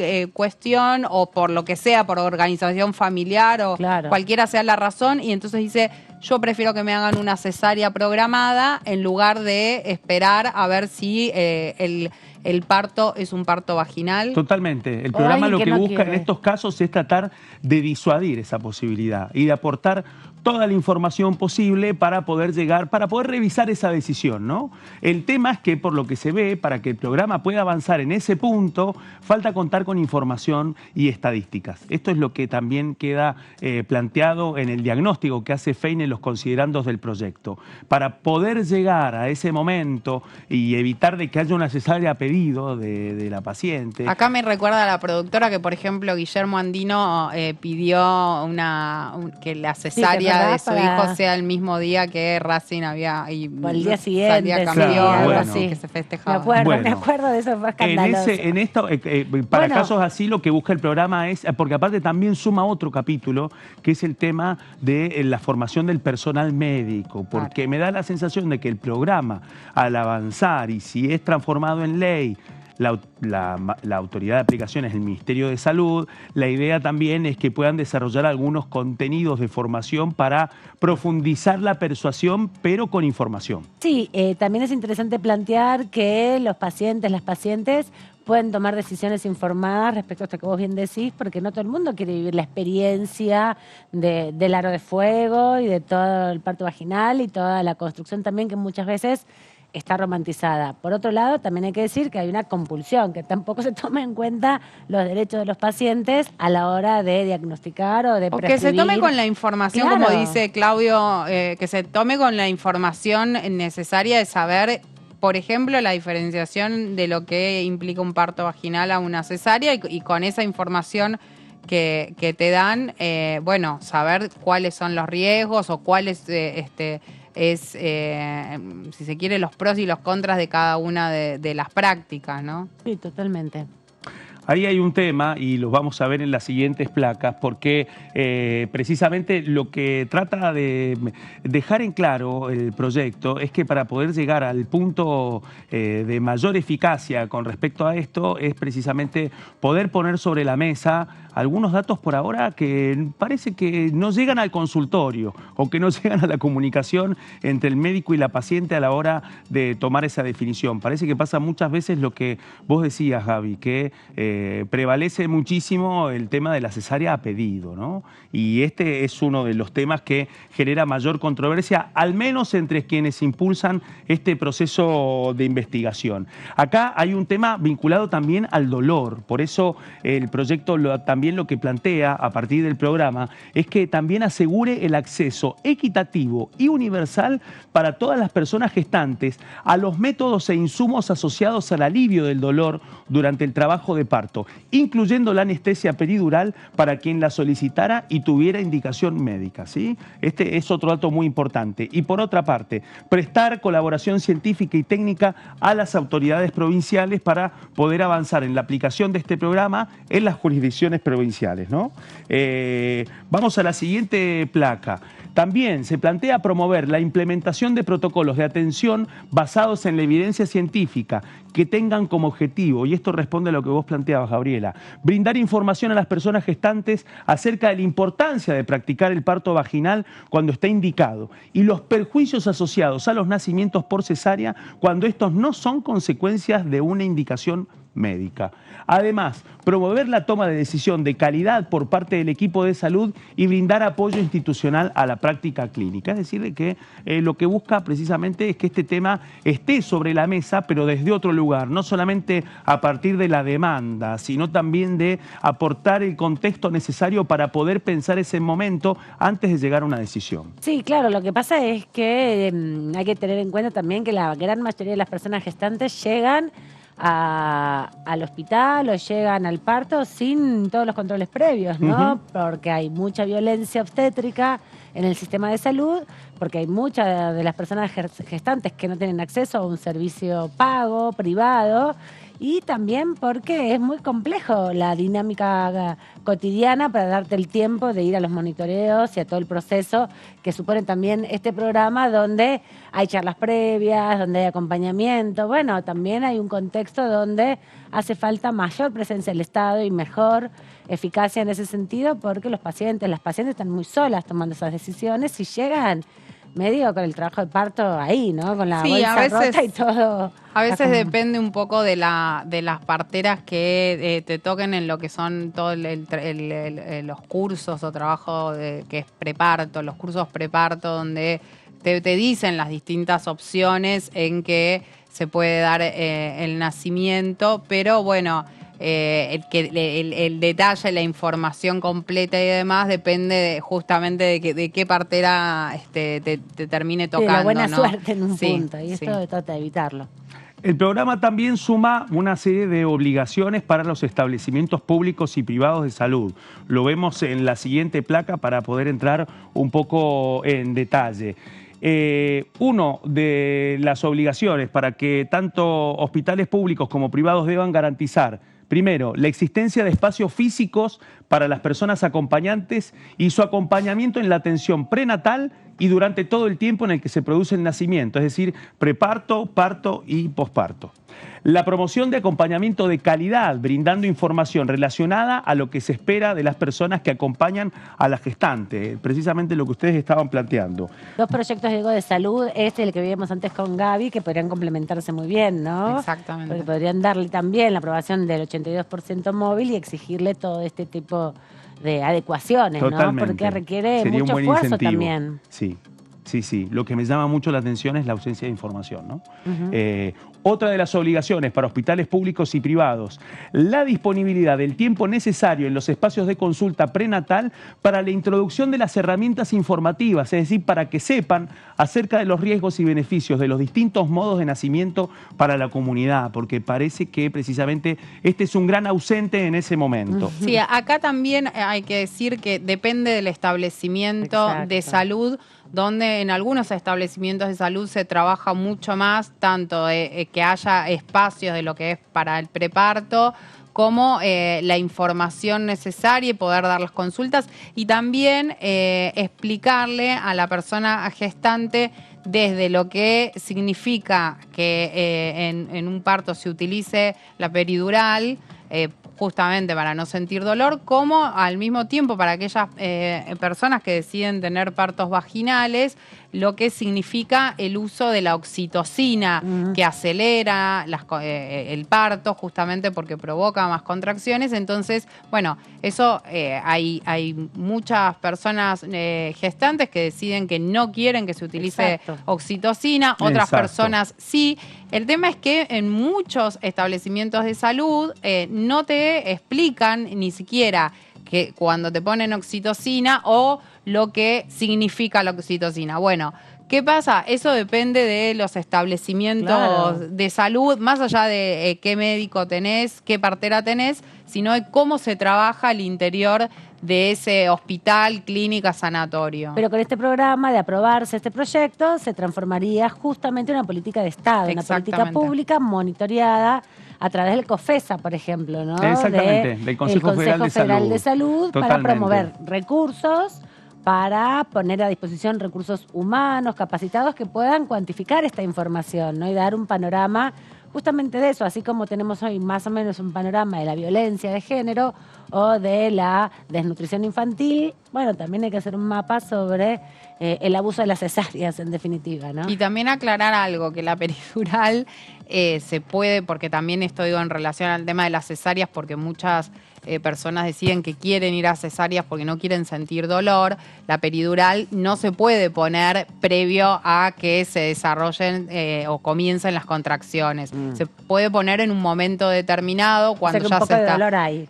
Claro, sí. Es así el nacimiento. No, bueno, depende también de cada persona. Hay personas que tienen un umbral más alto, más bajo respecto al dolor o hay las experiencias son muchísimas a lo que tiene que ver con las contracciones y demás. Pero bueno, también eso, y estaría bueno que te lo informen, que lo expliquen. Que lo informen y que además lo que plantea esta iniciativa es que tanto institución pública como privada garantice el acceso equitativo a toda la anestesia, también a la peridural.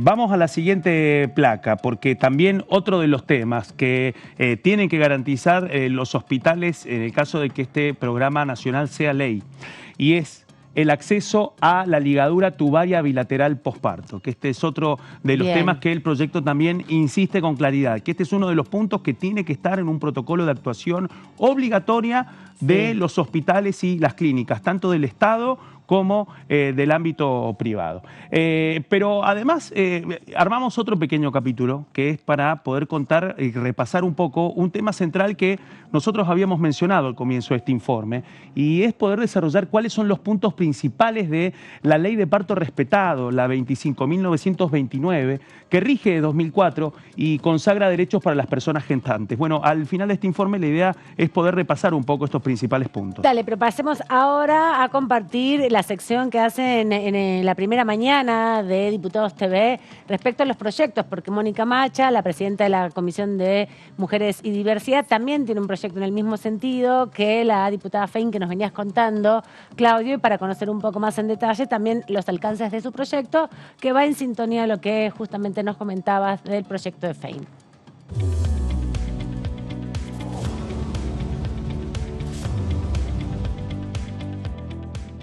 La verdad es que vamos escuchando y viendo permanentemente que la violencia obstétrica sigue siendo un problema muy presente sobre todo al momento del parto, en muchas mujeres y personas con capacidad de gestar, donde hay una naturalización de prácticas que en realidad, por ejemplo la episiotomía, que es una práctica que debiera hacerse cuando es necesario y sin embargo se hace a casi todas las mujeres y personas con capacidad de gestar que van a un parto por vía baja, y eso genera después otro tipo de situaciones porque no deja de ser una mutilación, y ni que hablar de situaciones más graves donde inclusive se ha dado en ese contexto la muerte de esos bebés recién nacidos. Entonces nos parece importante poder contar con una formación para todos los equipos de salud que esté contemplada en esta ley nacional, para que todos los equipos de salud que circulan en relación a estas prácticas puedan ser como muy conscientes a la hora de atravesar esta situación de parto, preparto, posparto y el tratamiento para las mujeres y personas con capacidad de gestar. Y una cosa que no está tal vez en el proyecto, pero que sí estamos laburando también fuertemente, es hacer un cambio en el concepto, o sea, más que de violencia obstétrica, poder plantearlo como violencia gineco-obstétrica, porque también incluiría otras prácticas que hacen a la atención de las mujeres y personas con capacidad de gestar. Que no sea solamente obstétrica, que también hay un montón de mujeres, y lo vemos a diario, ¿no? Cuando hay denuncias de abuso, situaciones en una consulta ginecológica, digamos. Como que podamos también ampliar el concepto para que podamos ampliar la práctica y dar cuenta de que ese es un problema de violencia por motivos de género que está bien presente en nuestra sociedad y en las prácticas sanitarias.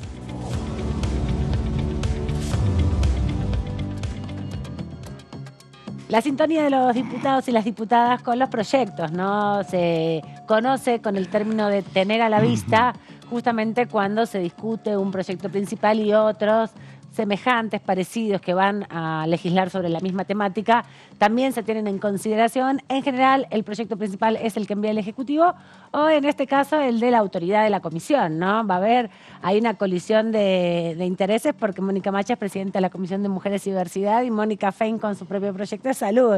Así que van a tener que coincidir y poner los dos a la vista, me parece. Cosa que viene pasando con otros proyectos también, ¿eh? La confluencia de iniciativas, hacer montoncito para poder forzar la agenda legislativa y que finalmente eso derive en un trabajo de plenario de comisiones o no. Bueno, obviamente esto va atado a lo que nos estábamos preguntando desde el comienzo del programa, y es precisamente cuál va a ser el espacio y los acuerdos políticos para que estos proyectos puedan prosperar antes del recambio o no. Es la gran pregunta. Antes de escuchar a Mónica Macha, habíamos prometido repasar un poco los principales derechos que consagra la Ley de Parto Respetado, la Ley 25.929. Bueno, vamos a repasar esos derechos. El derecho a ser informada sobre las intervenciones médicas para que se pueda optar si hay alternativas. Un derecho ya consagrado desde el año 2004. Sí. Otro punto, en la siguiente placa, a ser tratada con respeto, de modo personalizado, intimidad y respeto de pautas culturales. A ser considerada protagonista del propio parto. Al parto natural, respetuoso de tiempos biológicos y psicológicos, evitando prácticas invasivas y medicación no justificada, ¿sí? Otro punto vamos a ver en la siguiente placa, a ser informada sobre la evolución de su parto, el estado de su hijo o hija, que se le haga parte de las actuaciones de los profesionales, a estar acompañada por una persona de su elección durante el preparto, parto y posparto, a tener a su lado a su hijo en la permanencia en la institución cuando sea posible. Eso es lo más importante, porque en muchos lugares las condiciones son tan precarias y también hay tanta violencia obstétrica, lo decía la diputada Macha, tanta, digamos, infantilización de las personas que están pariendo que, bueno, eso te sacan a los pibes, ¿no? Sí, yo en mi experiencia personal que tuve a mis hijas en 2 sanatorios distintos, en ninguno de los 2 casos, o sea, obviamente apenas nacieron sí las pude tener, pero después se las llevaron en los 2 casos y no había ninguna razón para llevárselas, no tuvieron que ir a neo, nada de nada. Y estuve en la habitación esperándolas entre 1 hora y media, 2 horas, obviamente desesperada, Sí, me imagino. y en Y 2 sanatorios distintos, pero así se manejaban en esos sanatorios. Terrible. Y el último punto de la ley de parto respetado, a ser informada sobre la lactancia materna y recibir apoyo para amamantar. Bueno, esto que planteabas de la Semana del Parto Respetado, esta semana coincidió entre el 15 y el 19 de mayo. Es una semana que estableció Naciones Unidas, la Organización Mundial de la Salud, a partir del año 85, en un encuentro que se dio en Fortaleza, en Brasil. Se fundaron muchas instancias de derechos de las mujeres, digamos, en Brasil. Ha sido un territorio en la región donde tanto Naciones Unidas como la OPS y la OMS han desarrollado acciones positivas. Esta de la Semana del Parto Respetado lo que busca es poner en sintonía a todos los países del mundo que son suscriptores y signatarios de acuerdos internacionales y de pactos de derechos humanos de pacientes, es trabajar en la concientización de varios de estos proyectos, ¿no? De las iniciativas, de los puntos que nos contaba Claudio, de respeto a los procesos, a las decisiones, a los tiempos y a las identidades culturales de las personas gestantes y las personas que van a parir, ¿no? Parece una obviedad, pero es de lo más poco respetado. Exacto. Y por eso desde el 2004 que se está intentando legislar en la Argentina, hay mucha legislación y hay muchos proyectos que buscan humanizar un poco más este proceso.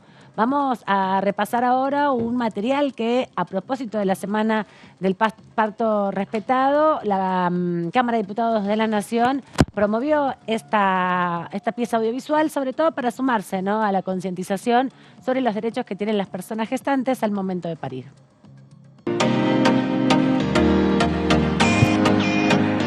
Todavía queda uno más. Mira más.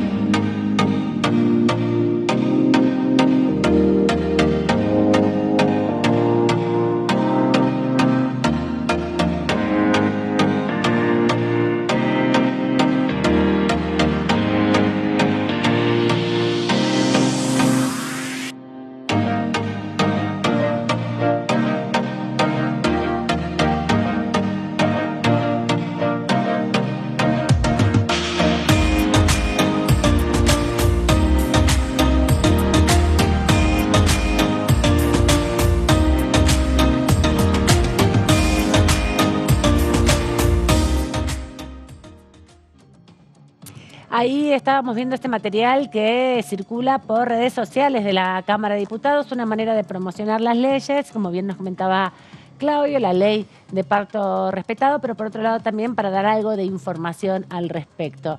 Y nosotros aquí tenemos en Diputados TV un programa especializado en la agenda de géneros, sin duda este tema del parto respetado, de además la promoción del respeto al derecho de las pacientes, de los pacientes, la denuncia de la violencia obstétrica como una de las modalidades y formas de violencia. También ha participado y ha convocado a dar su testimonio a Natalia Fuego, que es de una asociación que promueve un proyecto que también fue presentado aquí en la Cámara y que la diputada Mónica Macha ha facilitado su presentación formal en la Cámara, que tiene que ver con casas de parto, otra estructura que no va por el sistema médico, que reconoce también justamente el saber ancestral que se puede compartir entre las distintas personas al momento de parir y hacerlo obviamente por fuera de un sistema que busca medicalizar y, como bien nos contaba Claudio, la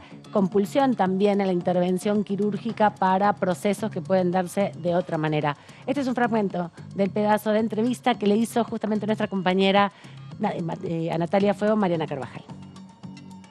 La red argentina de casas de parto, nace en pandemia a raíz de la fuerte demanda de mujeres, personas gestantes, que en ese momento no tenían lugar donde poder hacer sus consultas, digamos, entendiendo una situación muy difícil donde los hospitales tenían gran demanda de personas enfermas, entonces los turnos, por ejemplo, para las consultas médicas se iban aplazando o no se hacían.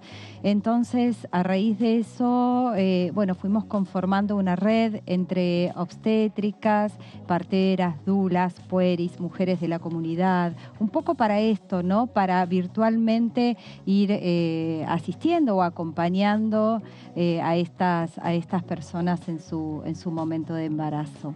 Existen en muchos países, en muchísimos países, incluso existen en Latinoamérica. Las casas de parto son espacios físicos donde la persona gestante puede ahí consultar sobre su embarazo, puede parir a su hijo, puede también tener sus talleres de prevención y promoción, están insertas dentro de la comunidad donde ella vive, son dirigidas por licenciadas y licenciados obstétricos en la gran mayoría de los casos. Cuentan con también otros trabajadores de la salud, como pueden ser médicas y médicos del área perinatal, psicólogas, trabajadoras sociales, integrantes de la comunidad, dulas, puericultoras, digamos, entendiendo al parto y al nacimiento como un hecho social, un hecho cultural. Por eso lo rico es que estén dentro de las comunidades, ¿no? Ahí escuchábamos el testimonio de Natalia Fuego, una de las impulsoras de este proyecto de casas de parto, que bueno, como bien ella explica, retoma parte de los saberes ancestrales y sobre todo situados en las comunidades. También queremos seguir repasando en este contexto y para profundizar sobre todo respecto a la elección del domingo, que puso justamente en valor la participación ciudadana. Le estamos preguntando a los diputados y diputadas de la Nación su reflexión respecto a los 40 años de democracia y por eso queremos compartir este material audiovisual que tiene la reflexión de algunos diputados sobre sus expectativas al cumplirse 40 años el próximo 10 de diciembre. El 10 de diciembre de este 2023 se cumplen 40 años de la recuperación de la democracia, un hecho histórico para la memoria de nuestro país que también marcó la agenda parlamentaria de estos meses. Por eso estuvimos hablando con los diputados y diputadas nacionales al respecto para saber cuál es su opinión sobre este importante aniversario. Este año cumplimos 40 años de recuperación de la democracia y la verdad que todos y todas hemos aprendido que en el debate político, que en la posibilidad del funcionamiento de las instituciones, podemos avanzar en una sociedad con más reglas, con más oportunidades, pero también sabemos que tenemos...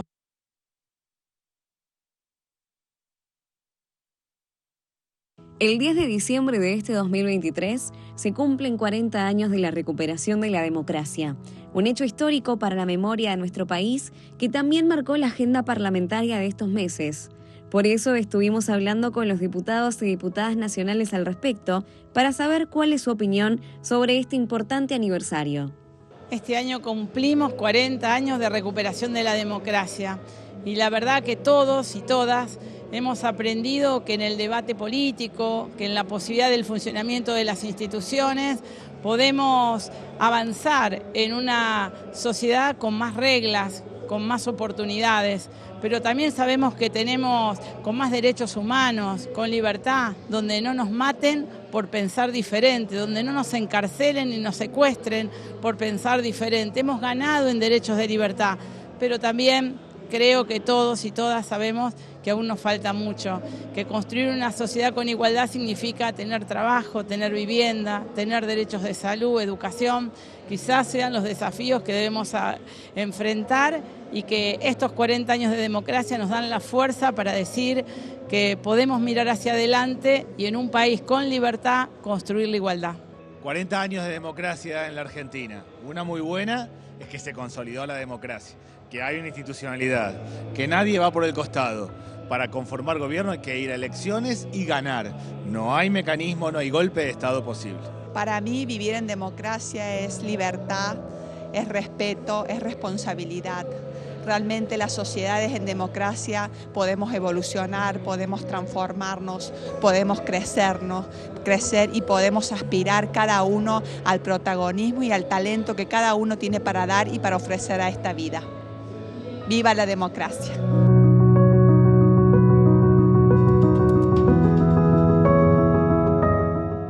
Estaba ahí la diputada Fein, de la que hablamos hoy bastante, de su proyecto sobre la regulación de las cesáreas, el diputado Arroyo, la diputada Bachey, de distintos partidos, distintas provincias, reflexionando sobre la democracia. Estamos ya casi terminando el programa y bueno, seguimos con el ritmo electoral todavía muy encima. Decíamos hace un rato que hay novedades respecto de la visita del ministro de Economía a Washington para cerrar con el Fondo Monetario. Ahí está, exactamente. Surge en estas horas, se sabe que el jefe del Palacio de Hacienda viajaría la semana que viene a Washington, exactamente, para reunirse con los funcionarios del fondo.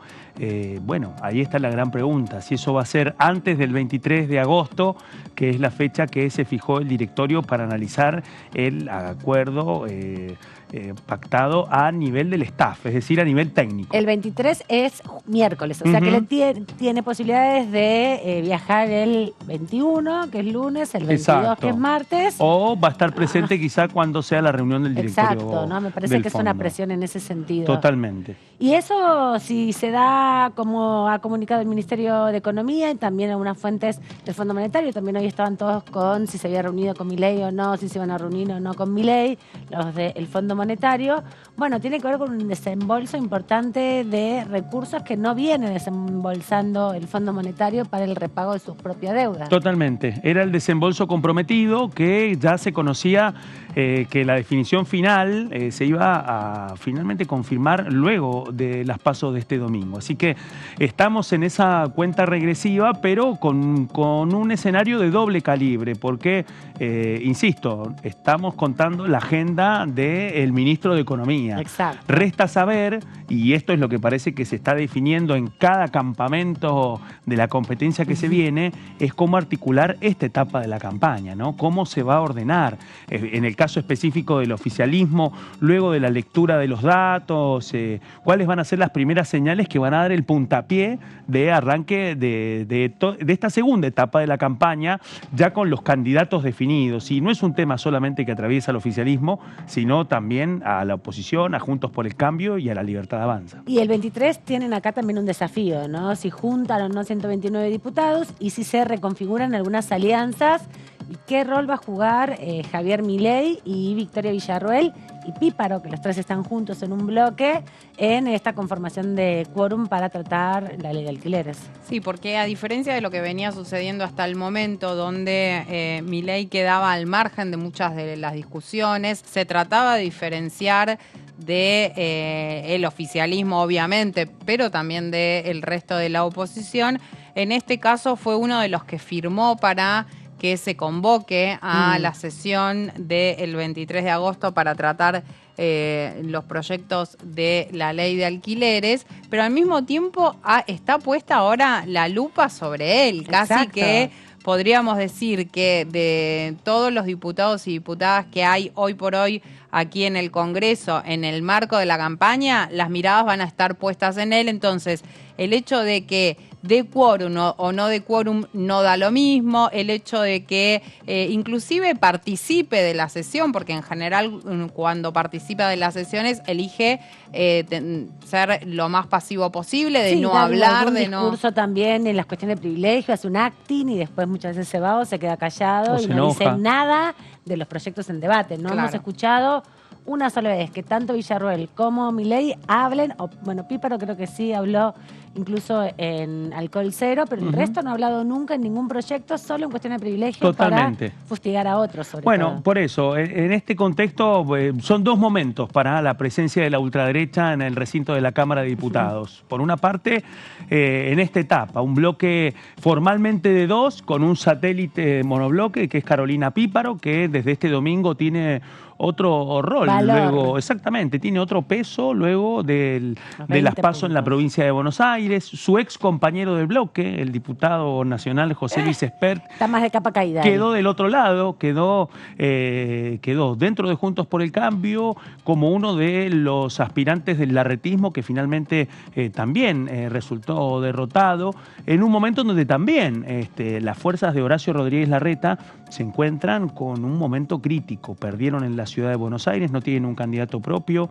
Larreta perdió en Santa Fe con Patricia Bullrich y la otra, lo más importante, la derrota de Diego Santilli a manos de Néstor Grindetti en la interna de Juntos por el Cambio, ¿no? Vamos a seguir hablando de todo esto en los próximos días porque nos queda saber cómo se va a conformar finalmente la lista de Juntos por el Cambio a partir de esta interna. Se van a poner de acuerdo ahora las cúpulas, Patricia Bullrich y Horacio Rodríguez Larreta, a definir estas cuestiones, pero no queremos irnos sin dar una noticia triste. Es la muerte de un diputado de mandato cumplido, Juan Díaz Roy, diputado que entre el 2005 y el 2017 representó al Frente de Todos de la provincia de Formosa, que presidió durante muchos años la Comisión de Previsión Social y que discutió fuertemente y fue uno de los impulsores no solamente de la recuperación de las AFJP, sino también de la movilidad jubilatoria, ¿no? Y uno de los duros críticos en el 2017 cuando se buscaba modificar en el macrismo también